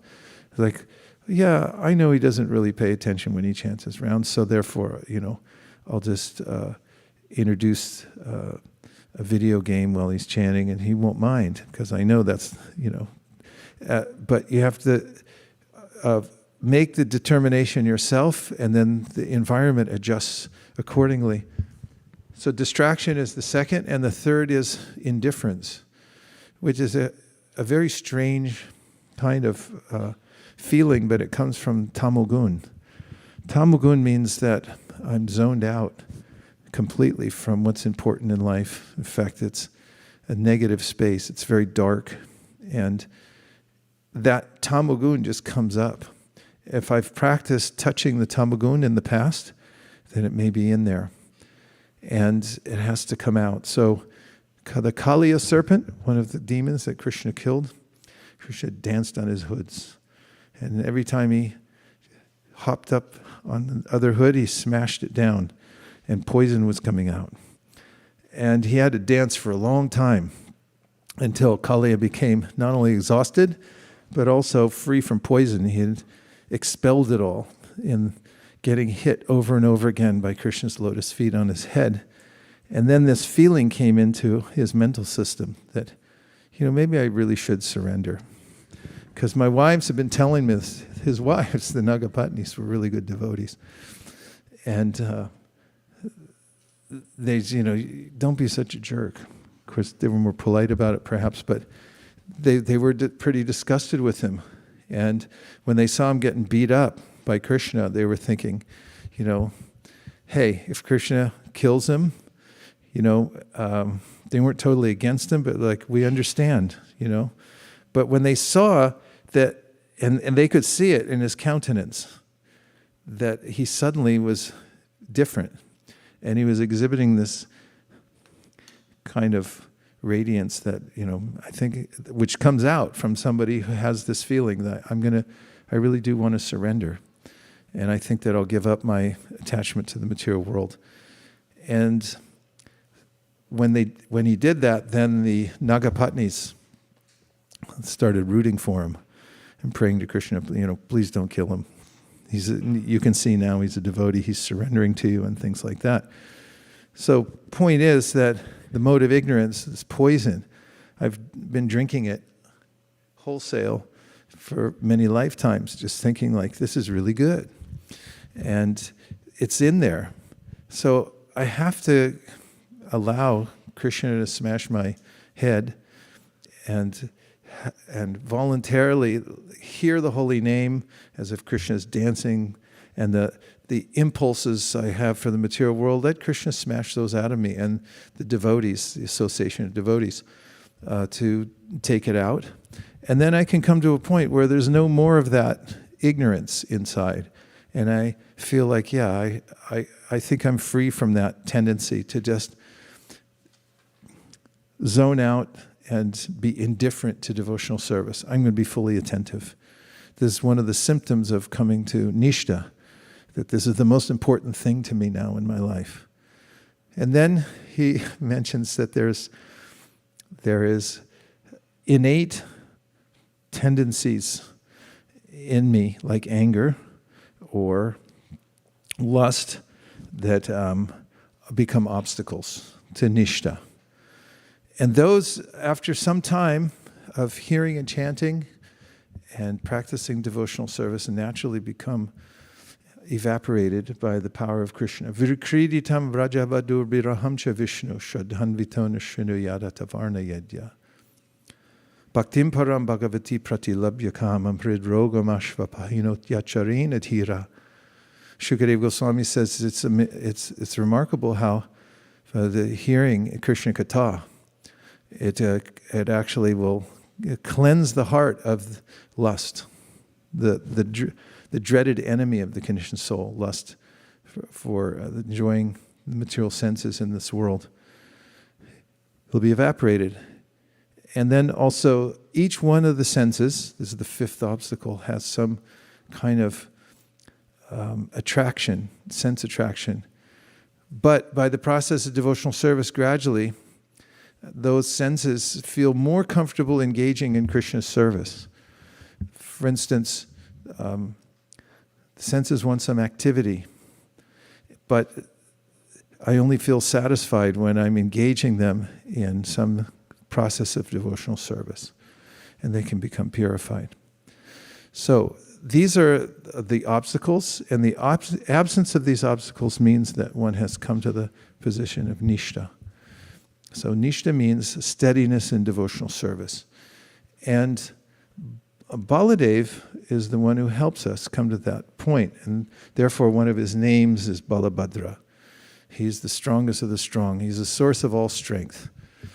And so, as we were talking about this morning in the japa circle, one gets strength from repeating Krishna's name, Rama. Rama, Rama, Rama. We're saying Hare Krishna, Hare Rama. Or Hare Rama, Hare Krishna. It's people who need to say Hare Rama, Hare Krishna. But just by saying Krishna's name, by saying the name of Rama, Balabhadra, then we actually are associating with him. And we begin to develop this strength that comes from Krishna's association, from Balaram's association. The next is a connection to Guru. Because in this world, I'm a hapless soul. Hapless? Can somebody look it up, please? Hapless. Hap, I think, has something to do with luck. I'm an unlucky soul. It says, yes? Hapless is, it means, especially if a person unfortunate. Yeah, I'm an unfortunate soul in this material world. So I'm hapless. And Chaitanya Mahaprabhu says, Brahmanda Brahmate Kon Bhagyavan Jeev. You've become unhapless or happy. You've become unhapped by meeting a representative of Balaram. What does that mean? Brahmanda Brahmate. I'm just wandering around. I remember that as being a kid. He's like, what do you want to do today? I don't know. What do you want to do today? Let's go downtown. What do you want to do downtown? We'll buy some candy. Ride our bikes. And it's like, what? You don't have anything to do? Of course, nowadays kids build robots. What can I say? But, there's a way that the soul's just wandering in this world. What do you want to do next? Let's build us a rocket and see if we can go through the atmosphere. How much did that cost? I don't know, $50 million. Do you have anything better to do? No. Brahmanda, no offense, Mr. Whoever did it. There's a sense of wandering haplessly in this world. But Balaram comes to us as a representative, as the guru in Parampara. And so Balaram is the point of steadiness. He creates steadiness in our life, and this is one of the ways. Through his holy name, when we say his holy name, when we chant his holy name, there's a way of, we're associating with him, and there's a natural potency from that gives us strength. from chanting. Because Nama Chintamani Krishna's Chaitanya Rasa Vigraha. We're actually associating with reality, the real person, the real thing. And then there's a way in which he sends a representative to us, Brahmanda Brahmate Kon Bhagyavan Jeev. Bhagyavan means somebody becomes fortunate. And how fortunate? By meeting Balaram through a representative. So there's this mention in the Shastras, the Balaram is the Akhanda Guru. He's the undivided principle of Guru. And he's the Samasti Guru. He's the source of all other gurus. So if there's any guru that one meets, whether Vardhamana Pradakshaka Guru, the one who first introduces one to the process of Krishna consciousness, it could be anybody. My Vardhamana Pradakshaka Guru is Richie Corsa. If you're listening, Richie, he brought me a Back to Godhead magazine and said, here, you should read this. And he said, I don't want it. I'm not interested. But he became my the instrument of me coming to Krishna consciousness. And Prabodhananda Saraswati's Vardhamana Pradakshaka Guru was, did I say the right person? Prabodhananda? Huh? Bilvamangal Thakur's Vardhamana Pradakshaka Guru was his girlfriend. They were just hanging out. And, one day she said, if you put so much energy, if you put the kind of energy you put into me, and, hey, this is a material body, why don't you'd be a great devotee. And he thought, yeah, maybe I should do that. So she became his first guru. It told him, why don't you do something with your life rather than coming to see me, which is a pretty nice thing to say. And so there's Vardhamana Pradakshaka Guru, it's a representative of Baladev. And then there's the Shiksha Guru. Shiksha Guru is the person who gives instruction about one's relationship with Krishna. And you hear Krishna Katha, and then all of a sudden you go wow, I have some spiritual strength from listening to this person. I'm listening. I'm like, meh, all these, and then all of a sudden I feel like I'm not sleepy anymore, and I also actually care about this. And I feel like I want to do this. It's because you heard from Balaram through the Vyasti Guru. Vyasti Guru means the individual guru that's representing the Samasti Guru, or the guru that Balaram is. And he's shining his potency through a person. It could be any person who's actually following the parampara, strictly following the parampara, and has a standing in devotional service because that person heard. Shabde parishanishnatam brahman upashramashrayam. They're absorbed because they got the same benefit from Balaram. They heard from a guru, and that enlivened them. They felt the strength that came in, and all of a sudden they said, hey, I'm different than I was before. So you get this shiksha. And then there's an old saying that a disciple catches, the guru catches a disciple by shiksha, and then the disciple catches the guru by diksha. Because then a disciple who's heard and feels strength from a samasti guru or a vyasti guru, someone who's representing Balaram, thinks, this is the only person for me. I got something from this person, and they come like, you got to give me initiation. And that means you're stuck with them for the rest of your life. It's like, gotcha, okay, you're getting initiated. And then you're responsible for me. So the Diksha Guru gives the mantra that's been passed down. And it's not just, here's a mantra, take it. But it's imbued with the mood of the mantra. This is important. It comes from somebody who's chanting the mantra, who's understood it, who's surrendered his or her life to Krishna, and then gives the mantra. And then, of course, the shiksha is like watering, and the diksha is like giving the seed. Which is more important? The seed or the water? Both. They're both equally important. You have to have both. You have to have the seed giver, and sometimes it's one person who gives the seed and the information, how to water it and how to, do the process. So these are all, according to the Shastra, manifestations of Baladev, because he is serving Krishna, and his main service to Krishna is to pave the way for more living entities. And there are how many living entities? Approximately? Asankhya. They're uncountable.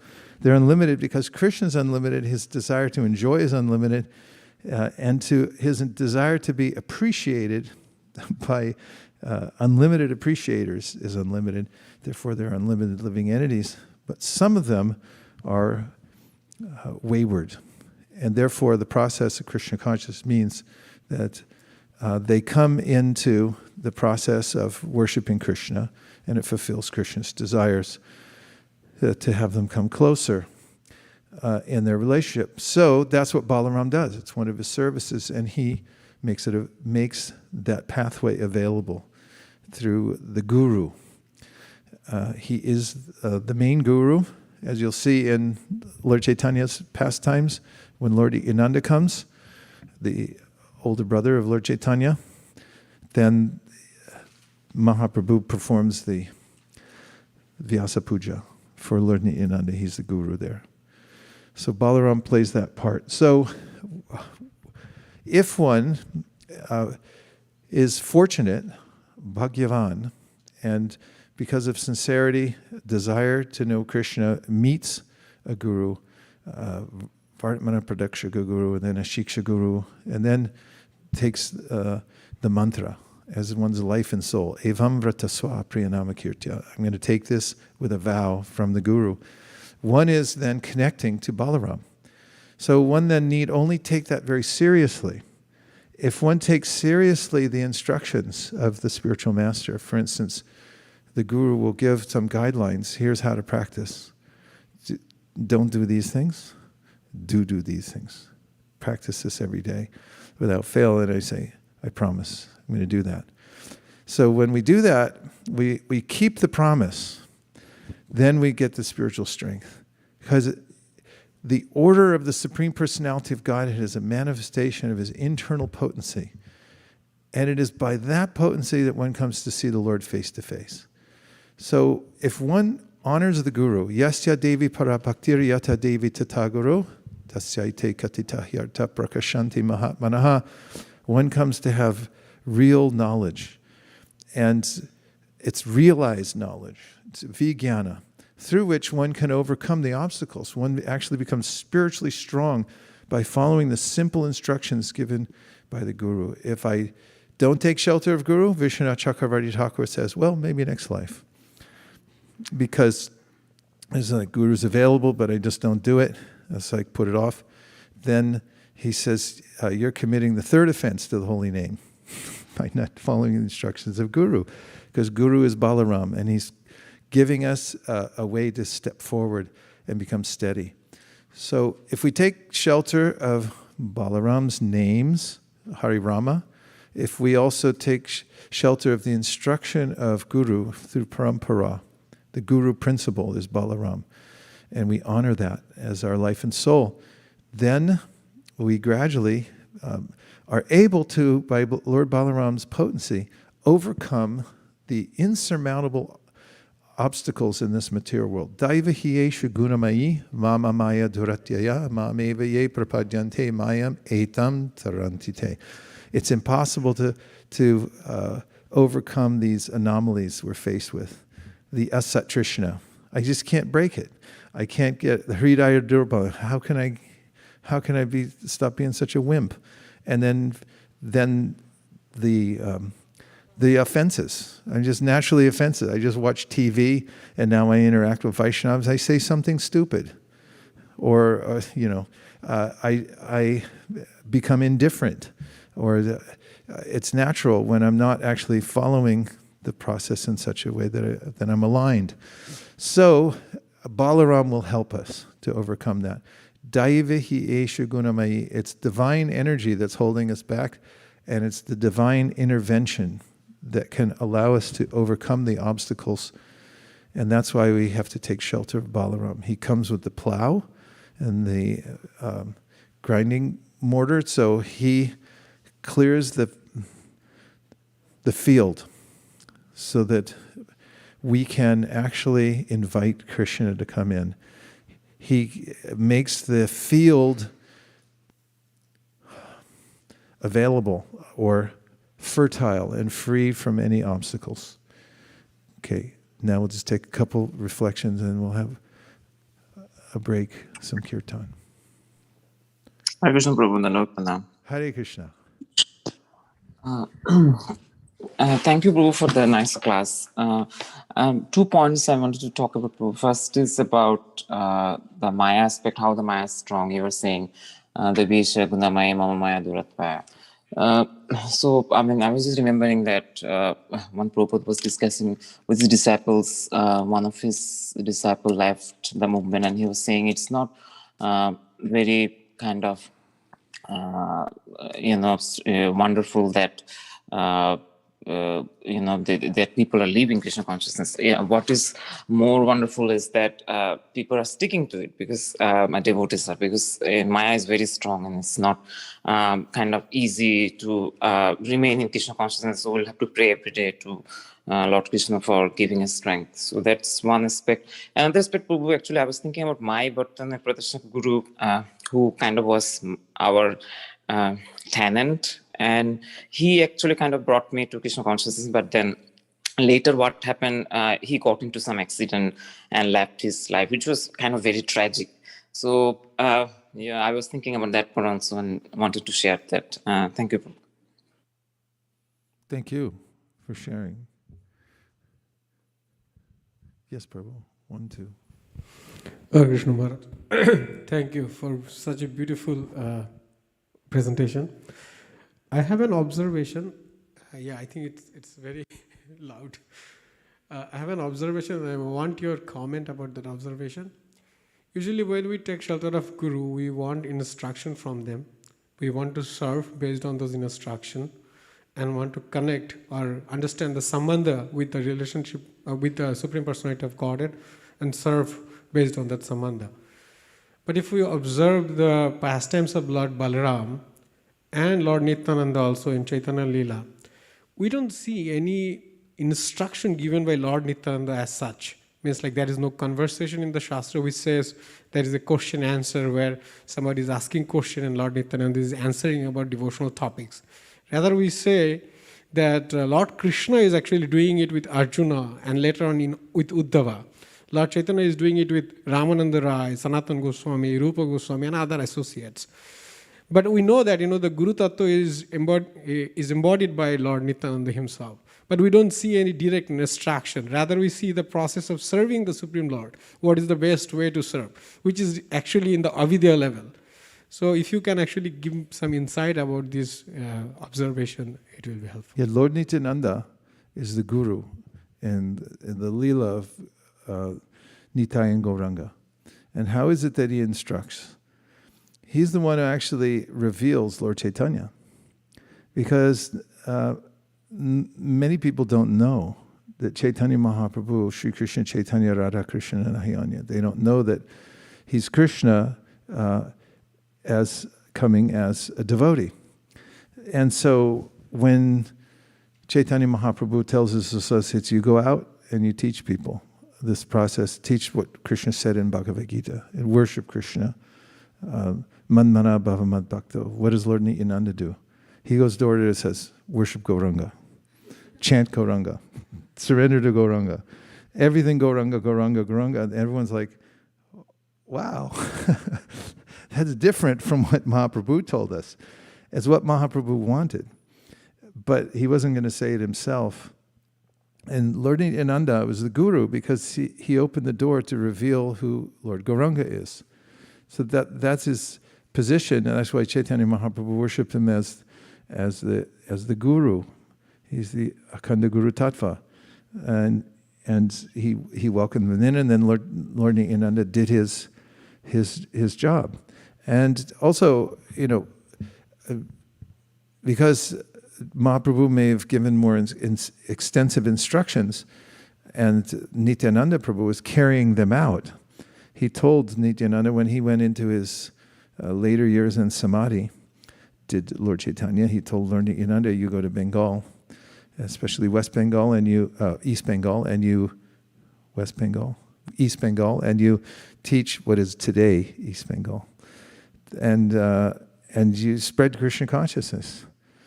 Then he set the example, the best way to teach.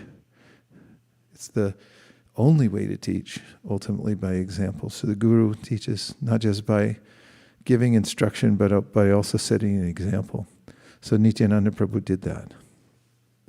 Hare Krishna. Yes. Prabhuji, I was just thinking about the part that you just said about the plow. I never knew why Balaram actually carried the plow. So please let me tell, this is my understanding. So he plows the heart of the devotee from all the anarthas so that Krishna can be established. Is that understanding right, Prabhu? Krishna only appears in the Dham. So Lord Nityananda and Lord Balaram, he is the Dham. He manifests the Dham. That's what the Sandhini potency is. It's like where we're sitting. He manifests that. It's otam protam. Otam protam cha samstitam, if you know string theory in physics. That talks, everything's held together by a string. At least my life is. And then there's this statement about Balaram. He's otam protam. Otam protam means when you're making a sari or a dhoti on a loom, you got the horizontals already, you have the verticals already, and then they keep throwing the little. I know there's a name for it. They keep throwing it through, shunk, shunk, shunk, and then they pull the thing and it tightens it up. All it is threads, but it's held together. So Balaram is the otam and the protam. That's holding everything together. Your question again? I forgot. I get so into the loom. No, I was just wondering that I never knew Balaram why he carried the plow. You had just mentioned that. Right. So the plow, just as when Krishna appeared, so people ask, like, okay, the Sadgarbha Asuras, the 6 ill-fated little sages took birth because they were cursed in a previous life to take birth in the womb of Devaki. And they were killed one after another by Kamsa, who was their former grandfather. And so there's a way in which people then say, like, well, how could Krishna appear there in the womb of Devaki? Because, all these impure people, they're asuras. They're called Sadgarbha Asuras. They appeared there first in the womb. Answer is, Balaram appears. Devaki appeared to have a miscarriage in her 7th pregnancy. But actually, Balaram was there, and he's Sankarshana, so he was attracted by Yogamaya. He was pulled from the womb of Devaki to the womb of Rohini, and then everyone said the miscarriage was there. But actually, that was Balaram manifesting the Dham after the Sadgarbha Asuras are there, so now Krishna can take his birth in that place. And so that's the business of Balaram. Wherever he goes, he establishes the Dham. And that's the place that Krishna can come and stay. So, like when Prabhupada was traveling, devotees always get his place ready for him. He doesn't just stay anywhere. It has to be clean and sattvic. So Balaram's doing that everywhere so that Krishna can come and land in a transcendental place. And similarly, in our hearts, Balaram, to the instructions of Guru, it takes out with the plow. You plow out, you take out all the weeds. And this is the instruction given in the Gundicha Marjana, cleansing the temple of Gundicha. Mahaprabhu did 3 times, took out all the dirt, and then cleaned outside so it wouldn't come back in.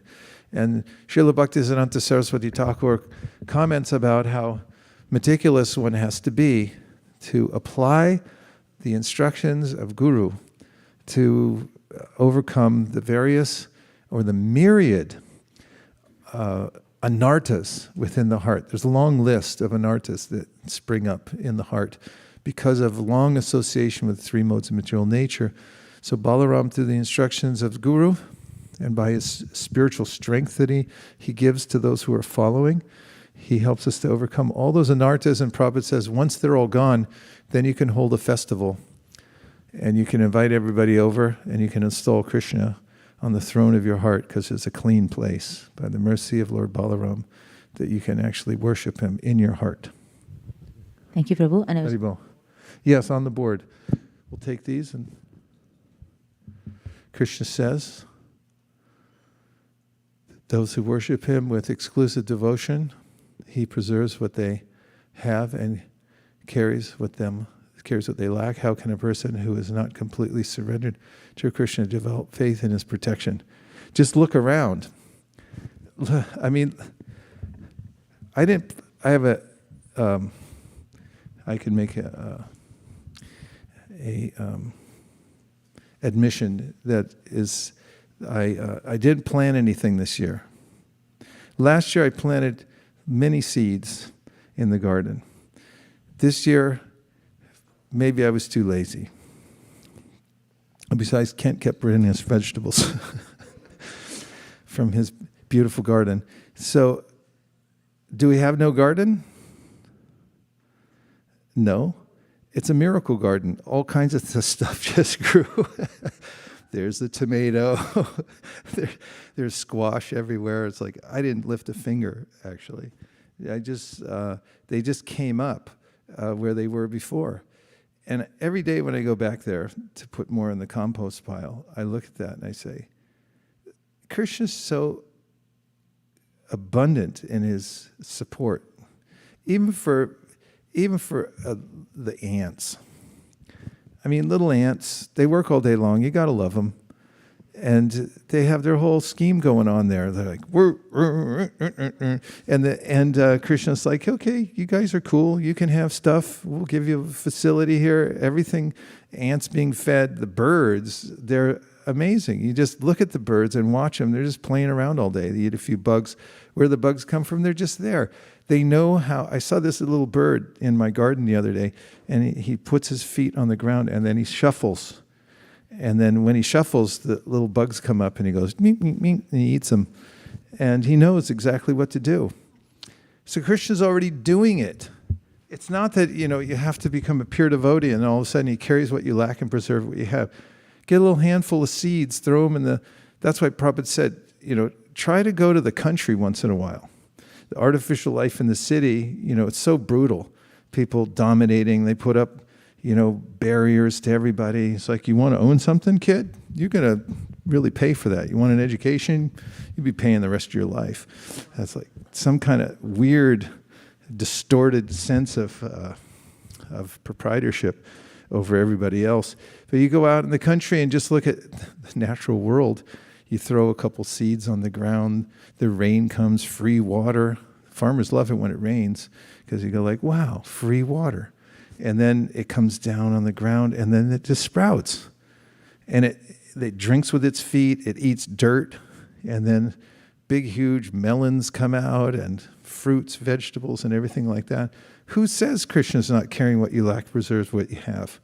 If he's doing it for the birds who don't care a fig for signing up for classes or for, getting insurance or anything like that, they just basically hang out, and Krishna says, yeah, I'll feed you. No problem. I'll feed everybody. He feeds every living entity. Nitya nityanam, chaitanas chaitananam. So now a human comes along and says, what about me? It's like, well, try to, calm down, first of all. Second of all, try to be a little grateful, and try not to live such an artificial lifestyle. Don't do atyahari. Atyahara means...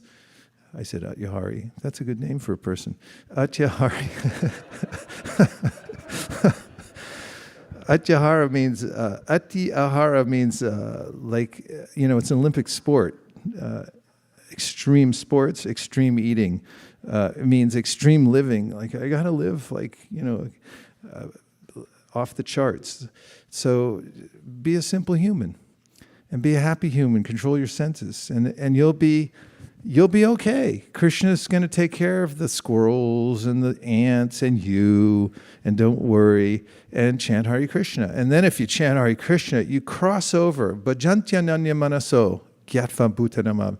The first part of the verse is samaham sarvabhuteshu. I'm equal to everybody. I'm taking care of everybody. Don't worry. And then bhajantyananya. But if you start worshiping me, if you go into bhakti, it's off the charts. The reciprocation from Krishna, you can't even measure it. Krishna is known as vanchatita, which means you can't estimate how much he's going to reciprocate with you for a tiny little bit of bhakti. All you have to do is give a little glance and say, Krishna, I'm in on this. I'm going to follow you. And next thing you know, your whole life is just a flood of Krishna's mercy in every single direction. So that's a true verse. Ananyas chintayanto mam yejana parsiva. Krishna personally takes care of his devotees in amazing ways. So everyone should surrender to Krishna, I should, starting with me, and become, fully devoted. Does that sound like a good idea? Say yes. Yes. Thank you. Okay, Manjula Kanta.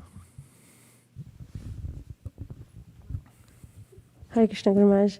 Guru Maharaj, when you say that Krishna is taking care of us and he's doing his share, how do we equate that with the other side, saying if Krishna really cares for us, then why do I have to suffer so much?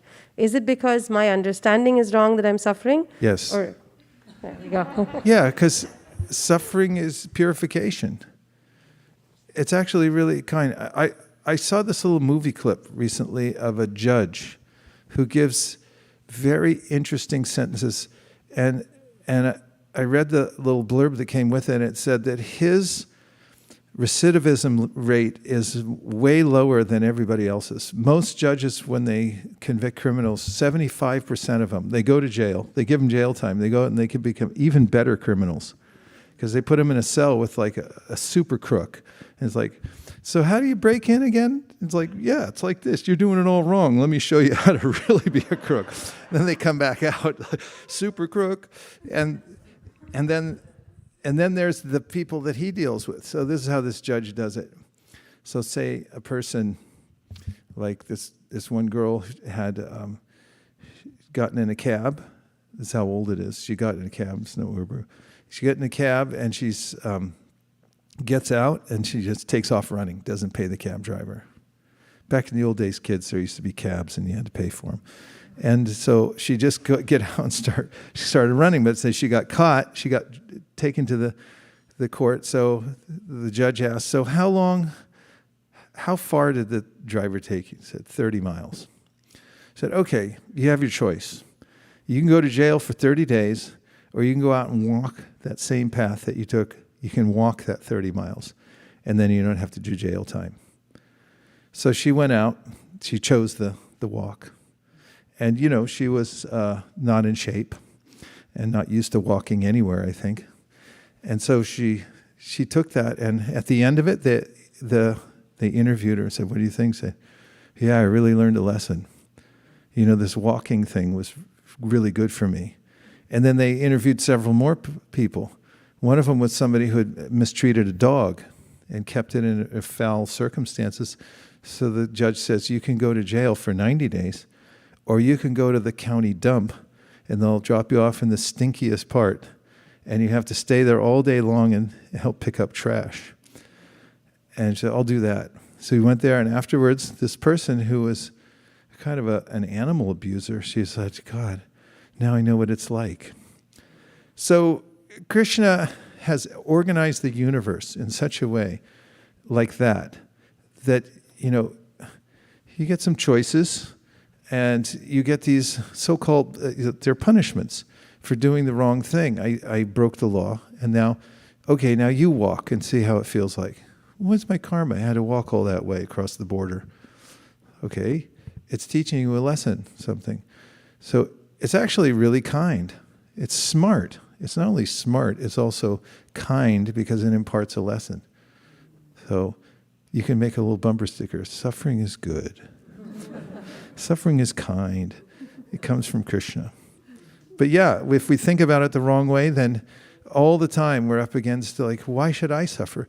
But the devotee is just the opposite. Tate nukam pam sumikshamano bunjana evatma pripakam ridvag bapurvir vidadam namaste jivet hayo mukti pade sadaya bhak. That is, here she takes it that anything that happens to me is Krishna's mercy. He's trying to teach me a lesson because of what I've done in the past, and therefore it's manifest in this way. So if you take it like that, then Krishna says you're eligible for actually attaining the supreme destination if you take that attitude. So we've heard about Lord Balaram. You have a point? Yes, last one. And then we'll break for Guru Puja. I was just thinking regarding the japa session points that you were sharing, that every time when we chant, if we don't chant with attention, we don't make it. Because suppose if you're going for a business deal, and if the deal is made in the meeting, then everybody becomes happy. So like that, there is something in chanting, like if we put all our attention, we feel that we did it. Otherwise, it's morose, like, oh, it didn't happen, like that. So I was just thinking like how much importance the attention is. Yeah, it's a nice analogy. As usual, you come up with great analogies, and it's important to have that every day. Some connection where I made it, I crossed over. That's our strength. That's coming from Lord Balaram. Following the order of the Guru, I'm hearing and chanting, and I'm doing some service, and I feel that breakthrough, that I got the strength from doing it. So now we're going to worship our founder Acharya. So this is a source of strength when we worship the Guru. And we'll take a break for about 3 minutes so everyone can reorganize the room. And then we'll come back in and we'll sing to our heart's content. Srila Prabhupada ki jai, Srimad Bhagavatam ki jai, all the devotees on Zoom call ki jai, all the devotees who joined in the studio audience ki jai, Gaur Premanande, Vancha Kalpataruscha, Kripa Sindhave, Vichapatitanam, Pavanibhyo, Vaishnavebhyo, Namo Namaha, Nantakoti Vaishnavini ki jai. Srila Prabhupada ki jai.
Hare Krishna, Krishna Krishna, Hare Hare, Hare Rama, Hare Rama,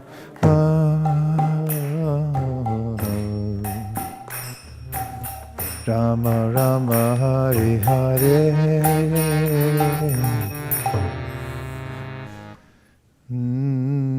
Namashrestam Manamapi Shachiputram Atra Sarupam Shirupam Nasyagrajam Uruparimakadimoshavakam Radha Kundam Girivaramaho Radhika Madhavasham Prapto Yasya Pratita Kupena Shirupamatos Hey Guru Gyanadadina Bando Swanandanata Karunaika Sindho Vrinavana Sinahitavata Prasida Radha Punaya Pracharaya Hey Dinabando Karunaika Sindho Guru Prasadam Mai Mandabudhe Achakarane Bhupapakare Karpada Padme Krishna.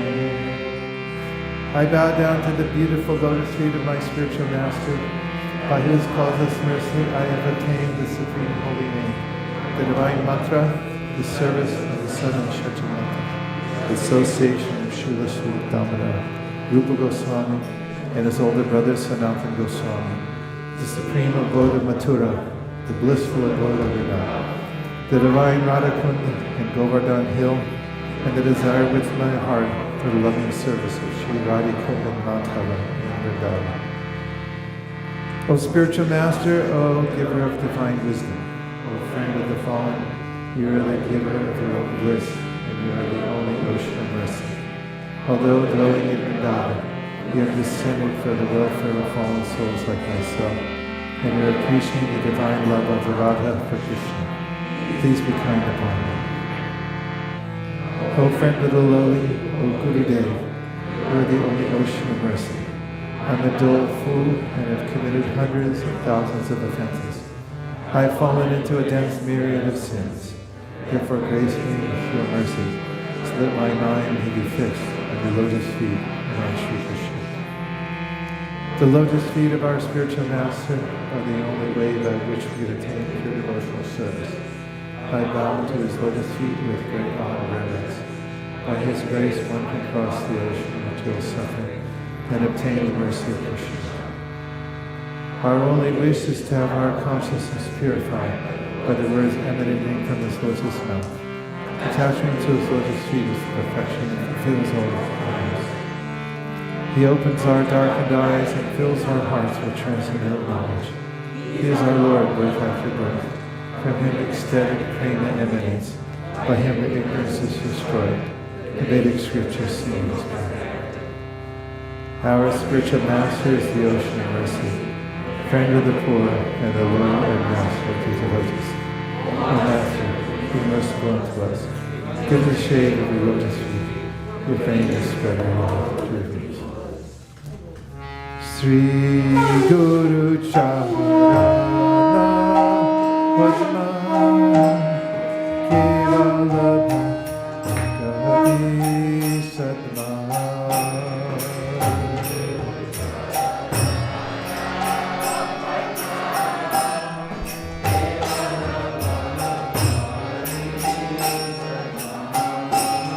Bando Mui Savadana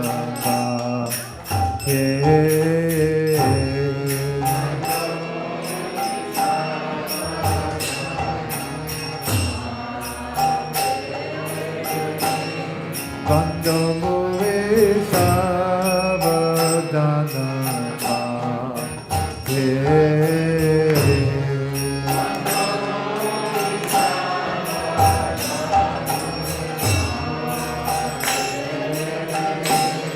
Jahara Prasade Bhai Bhavatu Riyaja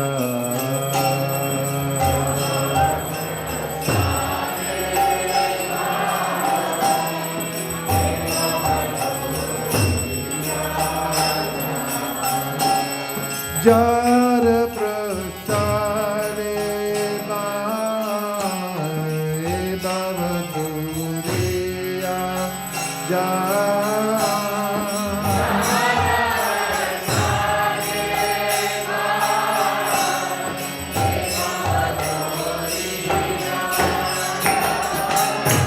Krishna prapti hoy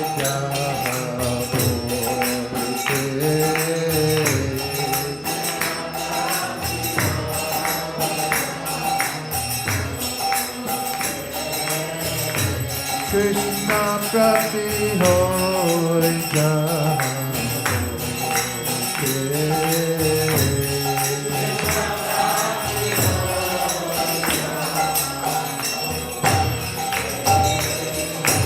Guru Mukha Padma Bhakya Chitte Teko Riya Oikya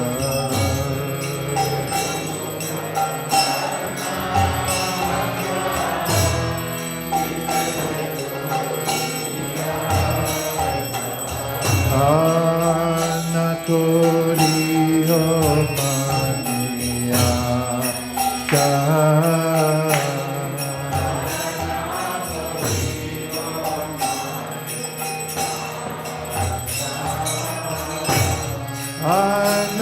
Anatori Homaniya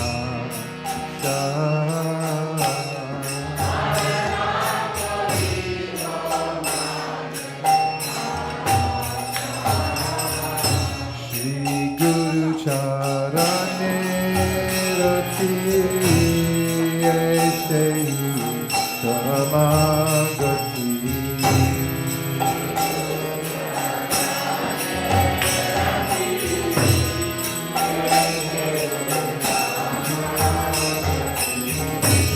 Shri Guru Charane rati aise tamagati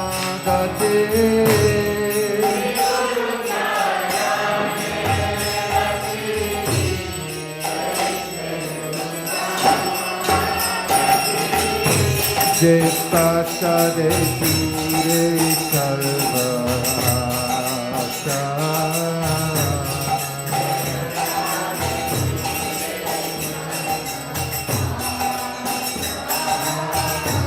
Jai Pasade Pure Sarvasa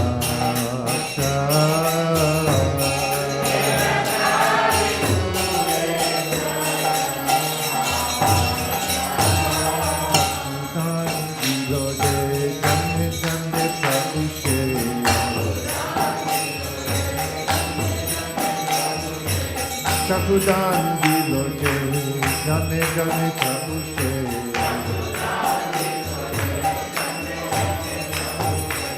Vidya gyan bhere prakashita.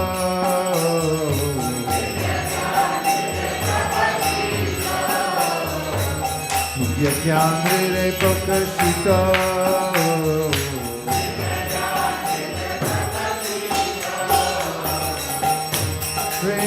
Bhakti jaha hote avidya vinasa jate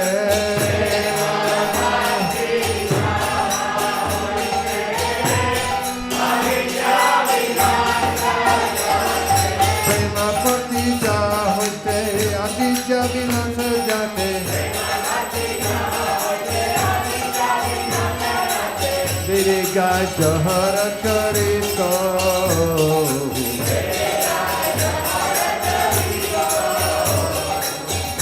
Jai Jahara Charita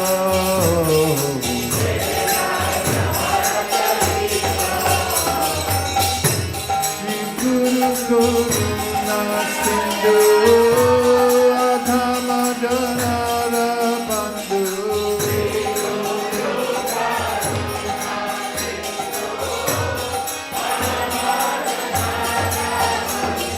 Shri Guru Guru Sindhu Adhama Janara Bandhu Lokanath Lokera Divana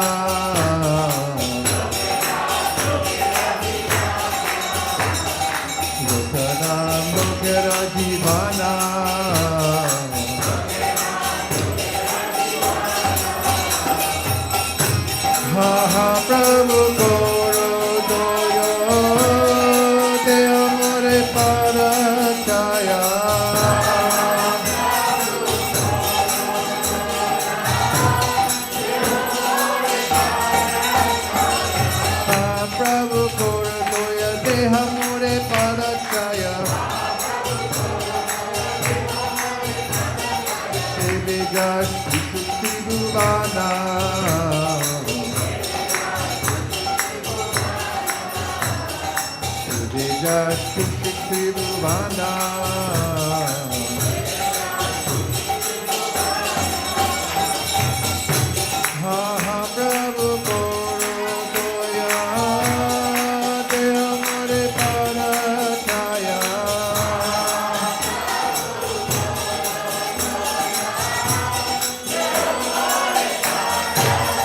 Jaya Prabhupada, Prabhupada, Prabhupada, Jaya Prabhupada.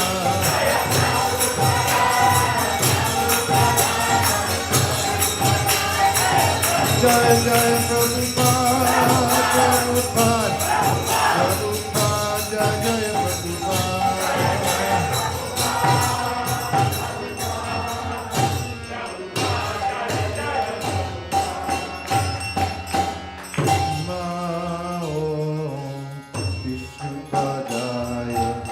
Krishna Prestaya Bhutale Srimate Bhakti Vedanta Swami Nityanamine.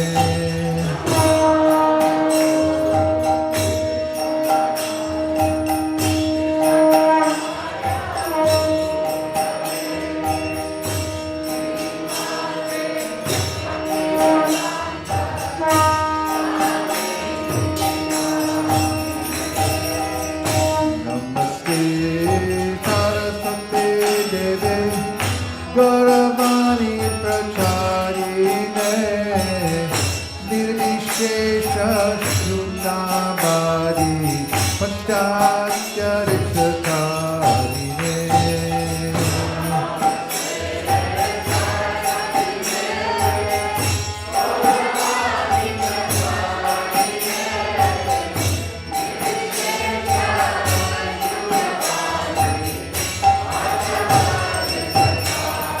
Jaya Shri Krishna Chaitanya Bhakti Chananda Shri Advaita Gadadhar Shivasadi Gaur Bhakta Vrinda.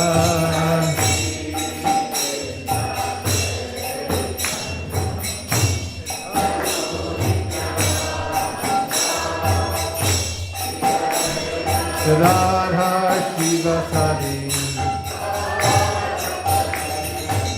Jaya Shri Krishna Chaitanya Prabhu Nityananda Shri Advaita Gadadhar Shiva Sadi Gaur Bhakta Vrinda.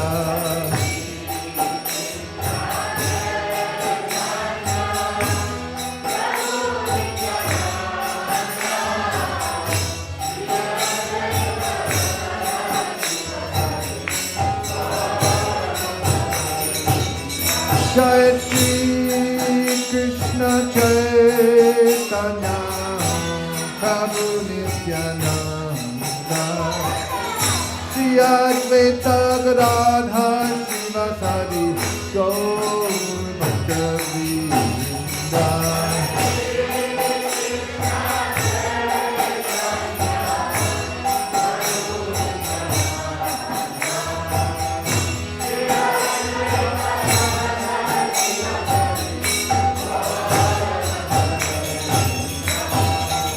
Kali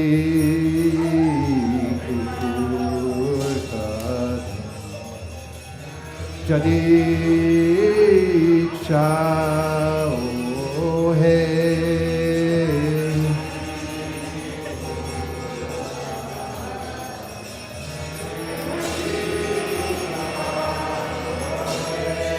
Kali Yuga Pavana Kali Varnashana Sishatinandana Gao Hey.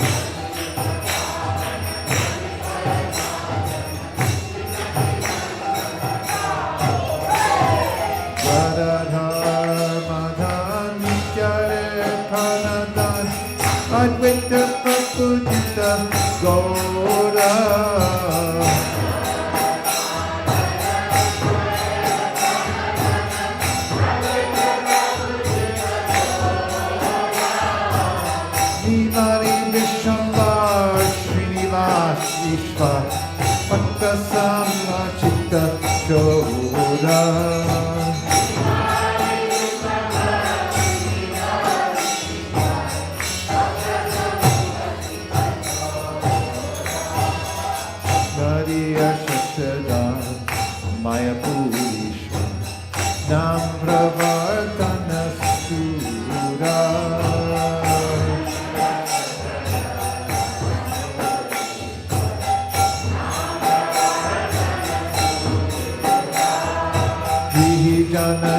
Shaka Nyasikula Nayaka Madhava Radha Baba Pura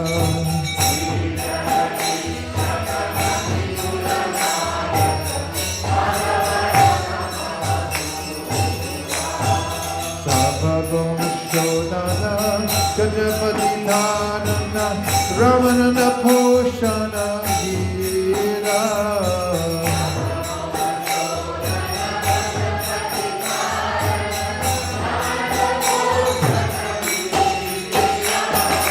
Vipanandana, Sanatana Parana, Haridas Bodhana Gira.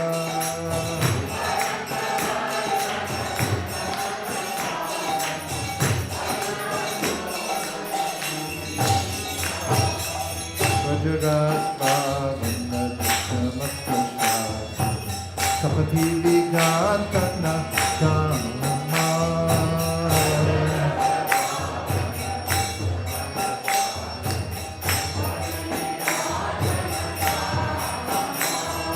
Shukha Bhakta Palana Shuksha Gyana Kanana Chalabhakti Dushana Rama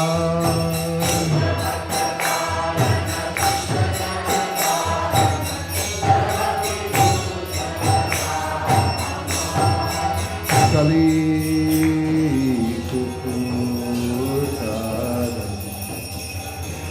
Jadi Shaohe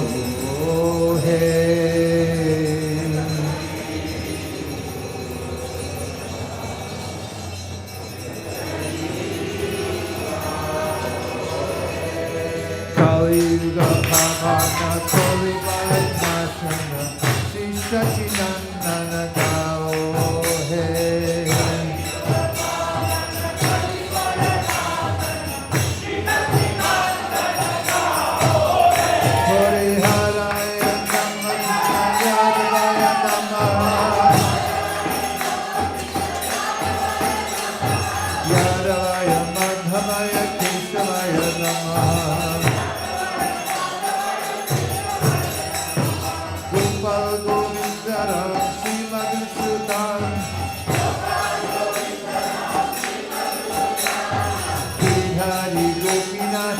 Madan Mohan Shri Chaitanya Nityananda Shri Advaita Sita Hari Guru Vaishnava Bhagavata Gita Shri Rupi Sanatan Bhakta Raghunath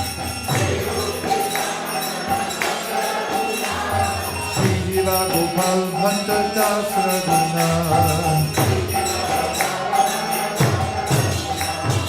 Echai Gosai Kori Charana Madan Jaha Hoiti Vignanash Amishta Puran Echai Gosai Jarmita Das Salara Pararinu Mura Panchagra Tandera Charana Seve Bhakta Harivan Janamita Name Hoye Avilan Echai Gosai Jabe Jabe Kuelabas Radha Krishna Nijalila Koila Prakash Shri Shri Radha Krishna Nijalila Koila Prakash Bolo Anande Bolo Hari Bhaja Vrindavan Bolo Anande Bolo Hari Bhaja Vrindavan Vaishnava Parimojriyaman Shri Guru Vaishnava Padma Korea Hari Nam Sankirtan Kohe Narottam Das. Hare Krishna, Krishna Krishna, Hare Hare, Hare Rama, Rama Rama, Hare Hare.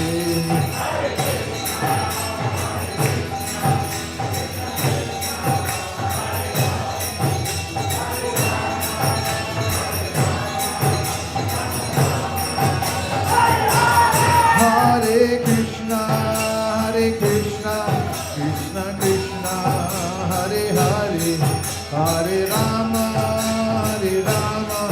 Rama Rama, Hare Hare.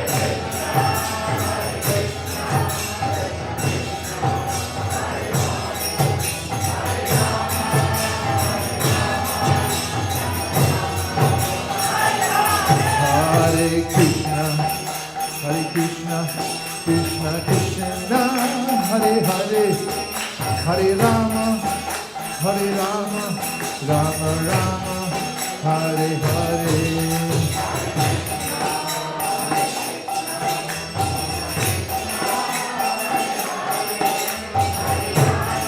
Balaram! Hare Krishna, Krishna Krishna, Hare Hare, Hare Rama, Rama Rama, Hare Hare. Krishna.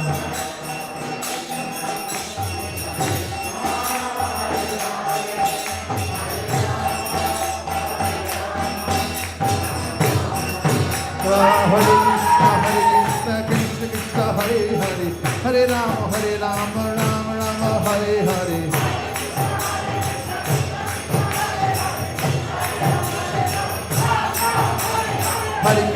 Hare Krishna, Krishna Krishna, Hare Hare, Hare Rama, Rama Rama, Hare Hare.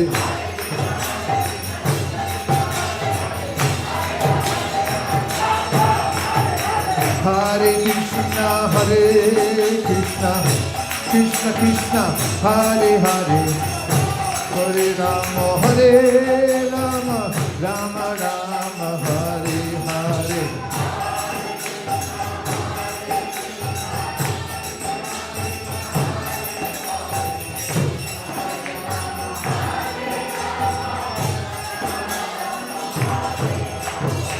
Hare Krishna, Krishna Krishna, Hare Hare, Hare Rama, Rama Rama, Hare Hare.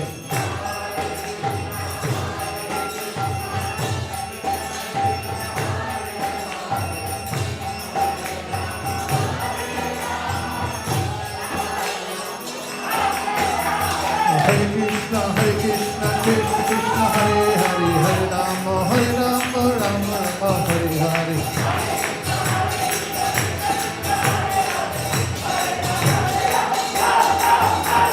Hare Krishna, Krishna Krishna, Hare Hare, Hare Rama, Rama Rama, Hare Hare.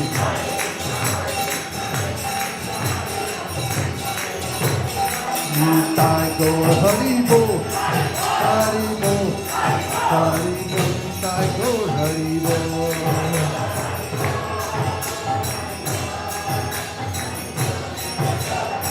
Nitai Gaur Hari Bol, Hari Bol, Hari Bol, Nitai Gaur Hari Bol.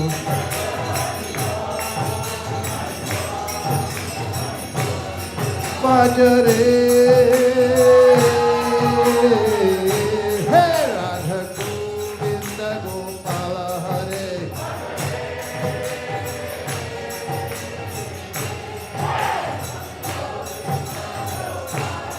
Bajare,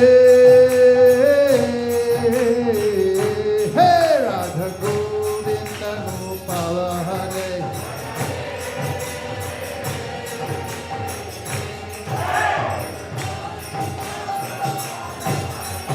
Radhe Govinda, Radhe Govinda, Radhe Gopala,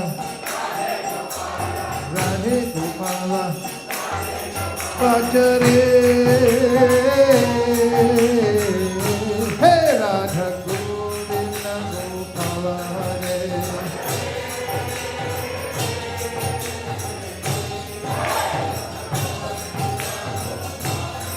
Bhajare,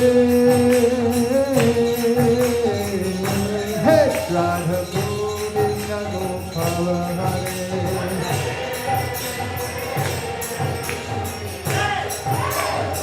Hey! Radhe Govinda, Radhe Govinda, Radhe Gopala, Radhe Gopala.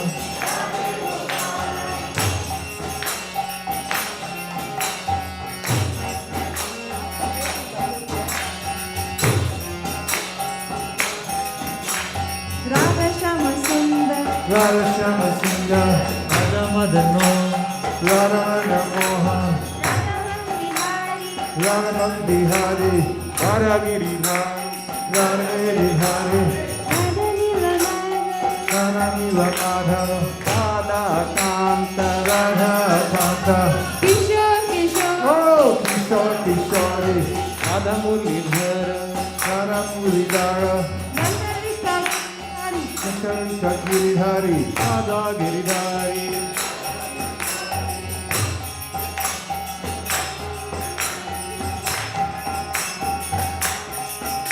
Huh? Radha Kanta, Radha Kanta, Radha Gokulananda, Radha Gokulananda, Radha Madhava, Radha Tamasunda, Radha Shamasunda, Radha Ramana, Radha Brahmana, Radha Govinda, Radha Govinda, Radha Giridhari, Radha Giridhari, Radha Gopinatha, Radha Gopinatha, Radha Vinodha, Radha Vinoda, Radha Damodara, Radha Damodara, Radha Nilamadhava,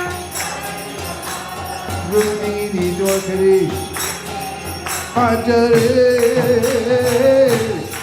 hey, hey, Radha Govinda Gopala Hare. Oh.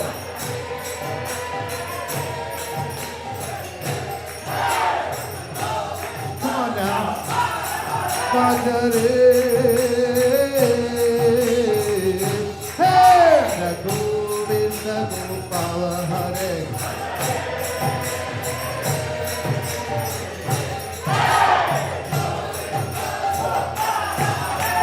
ऐसे श्री भगवान को मेरे बार बार प्रणाम है। ऐसे श्री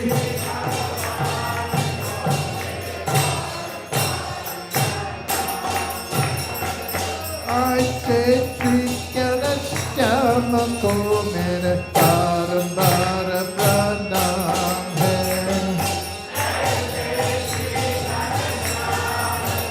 मेरे बार बार प्रणाम है। The Premanande Nitai Gaura Hari Bo, Hari Bo, Hari Bo, Nitai Gaura Hari Bo.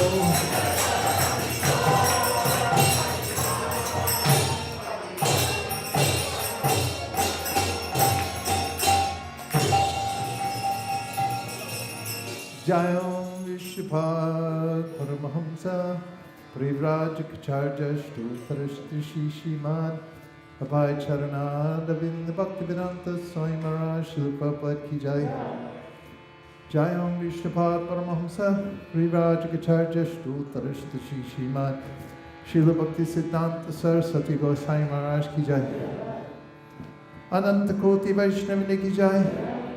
Namacharya Shri Haridas Thakur Ki Jai. Prem se kaho Shri Krishna Chaitanya Prabhu Nityananda Shri Advaita Gadadhara Shivasari Gaur Bhaktivinoda Ki Jai. Shri Shri Radha Krishna Gokupinath Shamakund Radhakund Giri Govardhan Ki Jai. Shri Vrindavan Dham Ki Jai. Shri Mayapur Navadip Dham Ki Jai. Shri Jagannath Puri Dham Ki Jai. Tulsi Devi Bhakti Devi Ki Jai. Jamuna Devi Ganga Devi Ki Jai, Samveda Bhakti Vinay Ki Jai. All glories to the Sama devotees. All glories to the Sama devotees. All glories to the Sama devotees.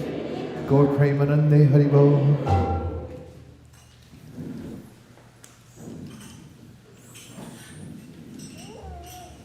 Welcome everybody. Thanks for coming. I'd like to welcome my dear friend Kent. Please come for this time.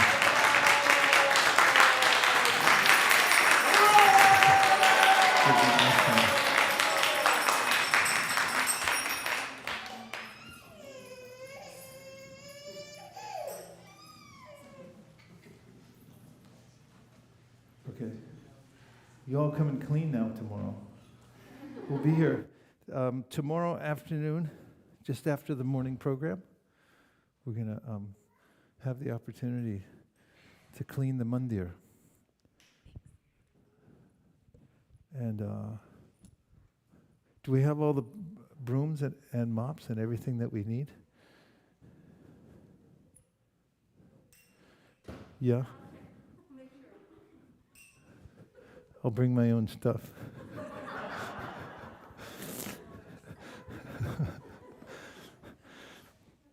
It's a great opportunity to cleanse the temple, because when you clean the temple, you clean your heart. And that way it'll be sparkling clean. All the horizontal surfaces, all the stuff way up top, everywhere. When we come into Janmashtami next week, there'll be a modicum of cleanliness, and then we'll be able to do one last cleansing before the Janmashtami. Also, His Holiness Giriraj Maharaj is coming to join us for Prabhupada's 125th.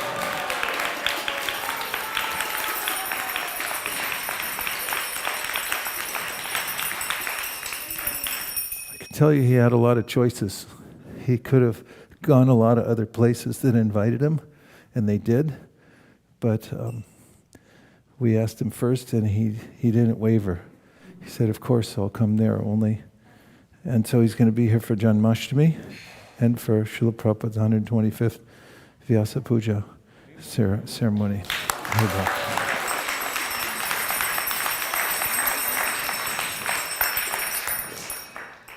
We also have a couple of matters of great urgency. One of them is that we have a goal to make for the Bhadra Purnima.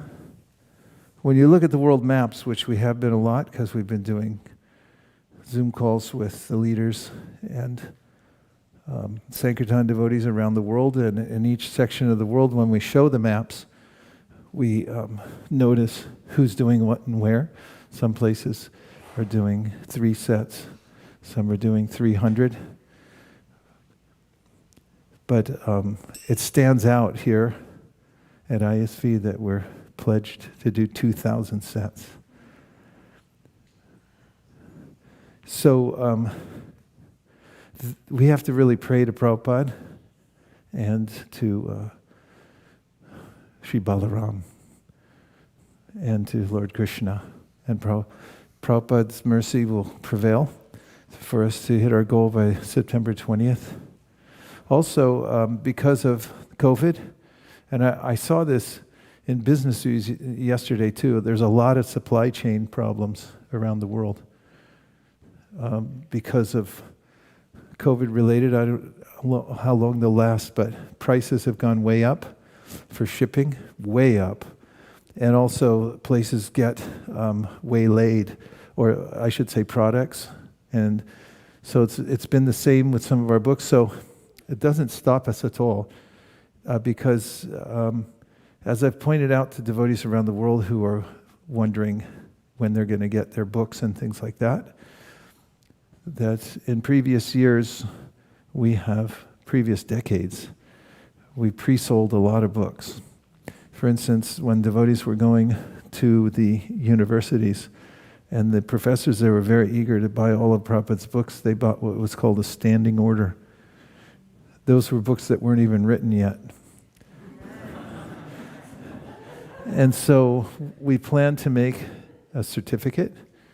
Hopefully we'll have that by today or tomorrow. Are we close to that? Or is that something that I'm working with Anukul Seva directly? Okay, they're on top of it. They always are on top of everything. But well, just in case, we shouldn't miss a beat. We should assume the sale always with the sets of Bhagavatams. And just tell them that's the way it is, that you get your certificate and the books will be delivered when they get in from the shipping. And don't hesitate even this much. And so we will distribute at least 2,000 sets of Bhagavatams by Lord Balaram's mercy. We have about 1,500 to go. Right? Only. Which is nothing. So let's pray and lean into it hard. And everybody, a lot doing a little bit. It's not that difficult to do 1,500 sets of Bhagavatams. And now, Malini, please go give the rest of the report.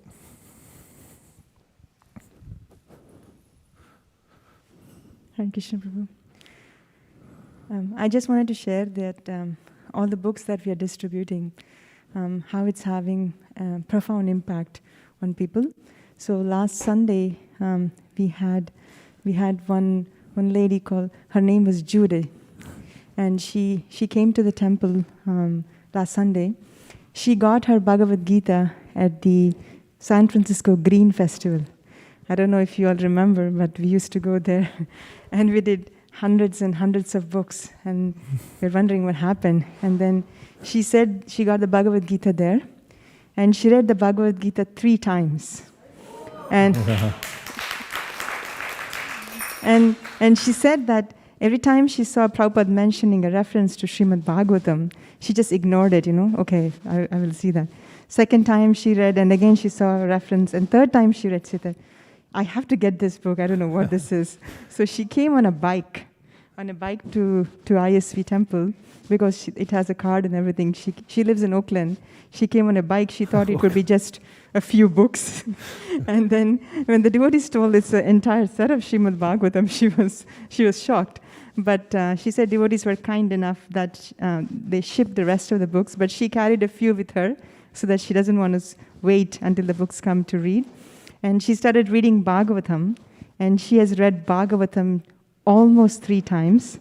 And she's in the 11th canto now, and then she knew that it's going to be soon, the 3rd time, 11th canto, and then she said, okay, now I should get my Chaitanya Charitamrita. So she came to the temple.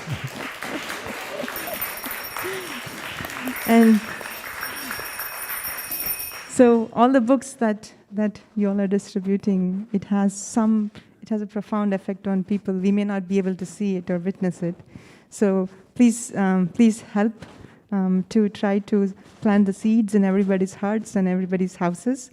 So today we are going to distribute door-to-door Srimad Bhagavatam sets. As His Grace Vaisesika Prabhu was mentioning that there is a company which Lord Chaitanya Mahaprabhu is a proprietor, and Lord Balaram is the manager or facilitator. He wants to bring all the conditioned souls back to him. And fortunately, we have a job to work in that company. So please try to get your resume and then try to join our company so that, Lord Chaitanya Mahaprabhu's company, and then we can all help Lord Balaram facilitate. And Kautukarna Prabhu or Krishna Prabhu, where are you going today, Prabhu? Muir Woods. So Prabhu doesn't waste any time. He already left to Muir Woods. And any other spots for Western team? Okay, Muir Woods and maybe something. But we'll go door to door in Fremont area, Dublin, Pleasanton, and San Ramon. So if you'd like to join, please contact one of us, and then we'll help you to join one of the teams. Thank you very much. Hare Krishna. Hare Krishna, Mataji. Hare Krishna. Mali Mataji, please announce about the change in SB version to 44 volt. Oh, okay. Thank you, Venidhari Prabhu, for reminding. So now, as Vaisesika Prabhu was mentioning, that our books, the new set of Bhagavatams are coming because of the delays in shipping. Now we have the rare opportunity. Does anybody remember the 44-volume Srimad Bhagavatam set, the one which you can easily carry? Yes, yes. Because we are waiting for the other ones. We ordered a special shipment from India, where you now have 44-volume Srimad Bhagavatam set, the small one.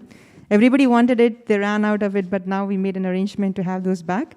So from now onwards, until we get the new sets, we will have the special edition of Bhagavatams available. So if you don't have it, then please get one. 44 volumes. 44 only. Only, yes. How many do you need? How many do you? One set for One Srivatsa. for Srivatsa. One for Manjula Kanta. I want one. One for His Grace Vaisesika Prabhu. Okay, Prabhu. Oh, one for Madhav. Yeah, Yes. So we suggest that when you offer Bhagavatams to anyone door to door today or at any time in the future, that they take the large set and the small set together. Yes. Just double the price, and that they can have one for the kids. It's nights are the smaller ones. They put for the kids' room, and then for the other one they can put in the living room. Yes. So everyone sell two instead of one from now on, okay? Jai. Say yes. Yes. Haribol. Thank you so much, Vendatari Prabhu. Hare Krishna. Haribol. And now we have announcements from Bhakti community from Jai Madhava Prabhu. Let's give him a big welcome.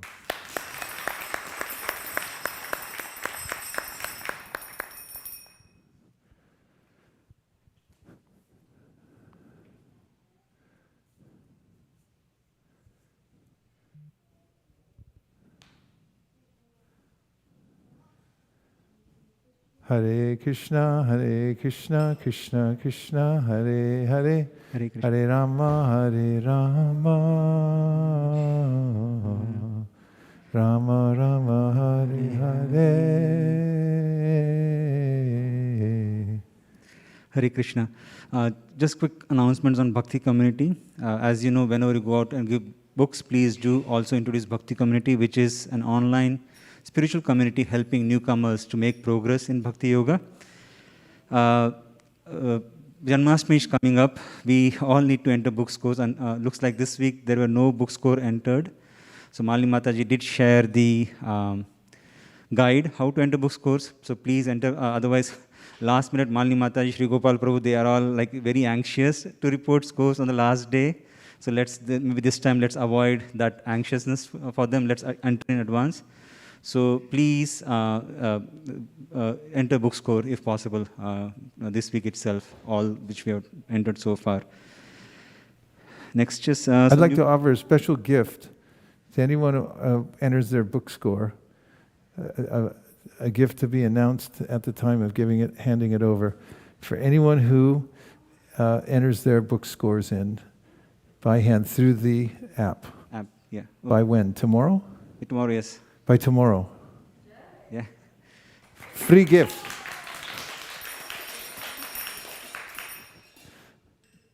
Next few reflections from some of the newcomers. Malini Mataji got a Western contact. This time who shared, I really appreciate the invitation. I received a lot of clarity from the discussion. I would love to continue to attend. I have already read Chant and Be Happy, so I'm starting the Bhagavad Gita. Maybe I will have some questions by the next discussion. So it was, she had a very nice experience when she came. Kautukarna Prabhu, as usual, he has been following up, helping newcomers. So one of the Western contacts shared, everything has an expiration date. Be aware of the consequences. Clean my material attachments, food, etc. right now so that soul will not suffer at the end. Connect to Krishna by chanting, by reading, by remembering him all the time. Quote, people live their lives like they never die. They die like they have never lived. So these are all newcomers' realizations that they are accumulating as they attend. And sorry, Prabhu, it's Krishna Prabhu's one newcomer quote. Thanks for introducing me. I really enjoyed it. I think this was the first time the person had come. So thank you, Krishna Prabhu, Kautukan Prabhu, Malini Mataji, and others who all are helping these newcomers. I also wanted to share a reflection from one of the new, attendees of Success Sadhana program, which happens primarily focused on corporate people. And it was a nice reflection. Breakthrough experience. Gidget.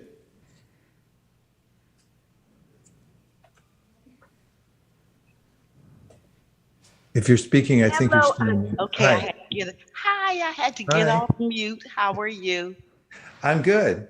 Good. I just wanted to say thank you because I mainly joined the series because I seen the title, and because I'm a person who reads the Bible, I confused it with Matthew 9:17, where it says, "Neither do men pour new wine into old wineskins. If they do, the wineskins will burst, the wine will spill, and the wineskins will be ruined. Instead, they pour new wine into new wineskins, and both are preserved." So I'm sharing that because that's one perspective I had, but now I have another perspective because I thought of it when you said an old wine. I'm an old wine. And I thought, okay, I'm a fine wine.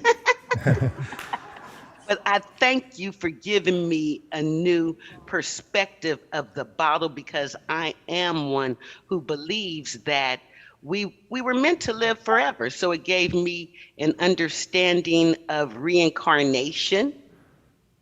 And there are so many times that when I went to Louisiana, I felt I've been here before. I've seen this. I've done this. So I know I have somebody or figures within me. And then I can also see ahead those deja vu moments where it's like, wait, have I been here before? Have I done this? This is so familiar. So I just wanted to thank you for this series because it gave me definitely a new perspective. Thank you, Gidget.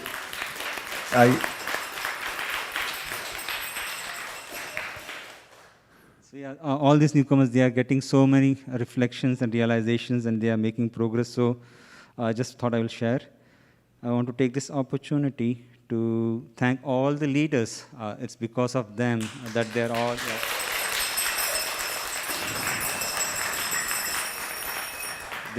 every week they take their time, they prepare, they answer questions, they come down to their level so that they can explain. So really, thank you because of all these leaders that we are able to continue all these programs. And yeah, upcoming Thursday, we have the next session, the yoga ladder for Bhakti Circle. So looking forward to that. And yeah, in case if anyone is looking for service, we have lots of them. Please reach out. Thank you so much. Haribol.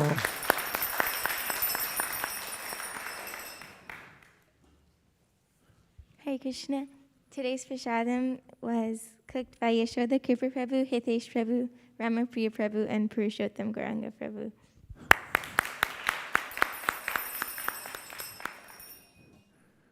Now we're singing special prayers in Bengali and a few in Sanskrit about the process that devotees like the best in devotional service, which is honoring Krishna Prasadam, food offered to Krishna. Sharirat Vijaja Jyotendriya Kahika Jive Pele Vishaya Shagare Karma Jedi Boyati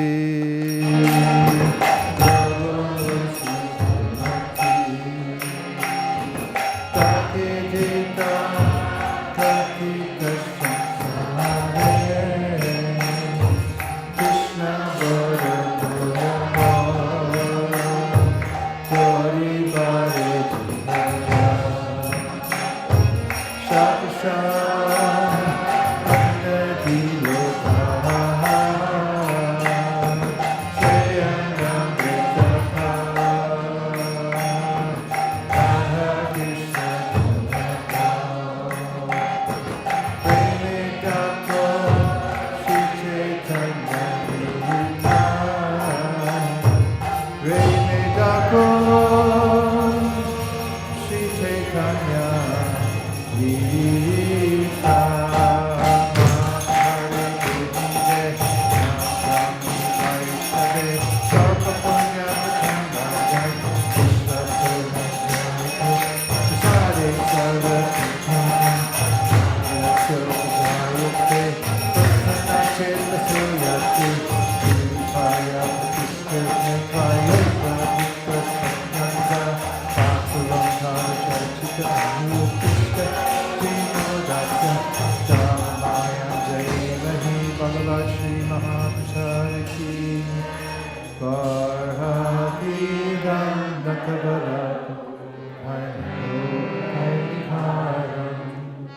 Vibradvasa kanata kapisham Vaijayam kim shamalam Randram venur atarasudayam Kunayam gopadunde Vrindaranyam svakadaramanam Kavishat gita kirti Tava kathamritam Bhakta jivanam Kaviriritam Karma Shabham Shalanamangalam Sri Maratatam Pupitranantiye Buridajana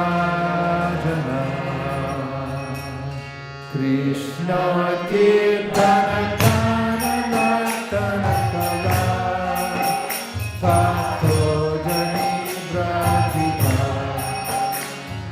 Sarvata Varihansa Chakramadhuka Semi Viharaspradam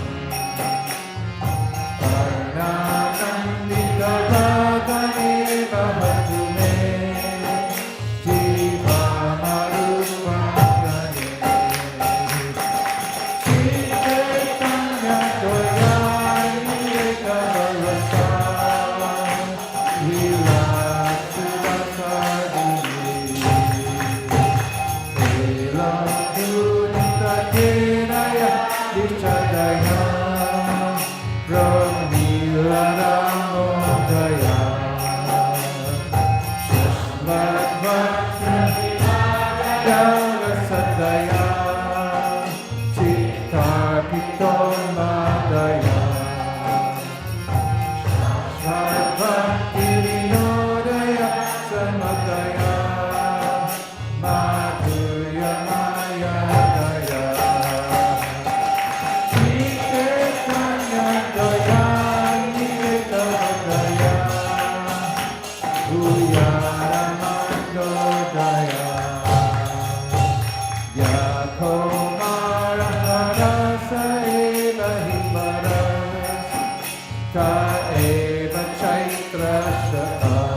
Please come take prashadam.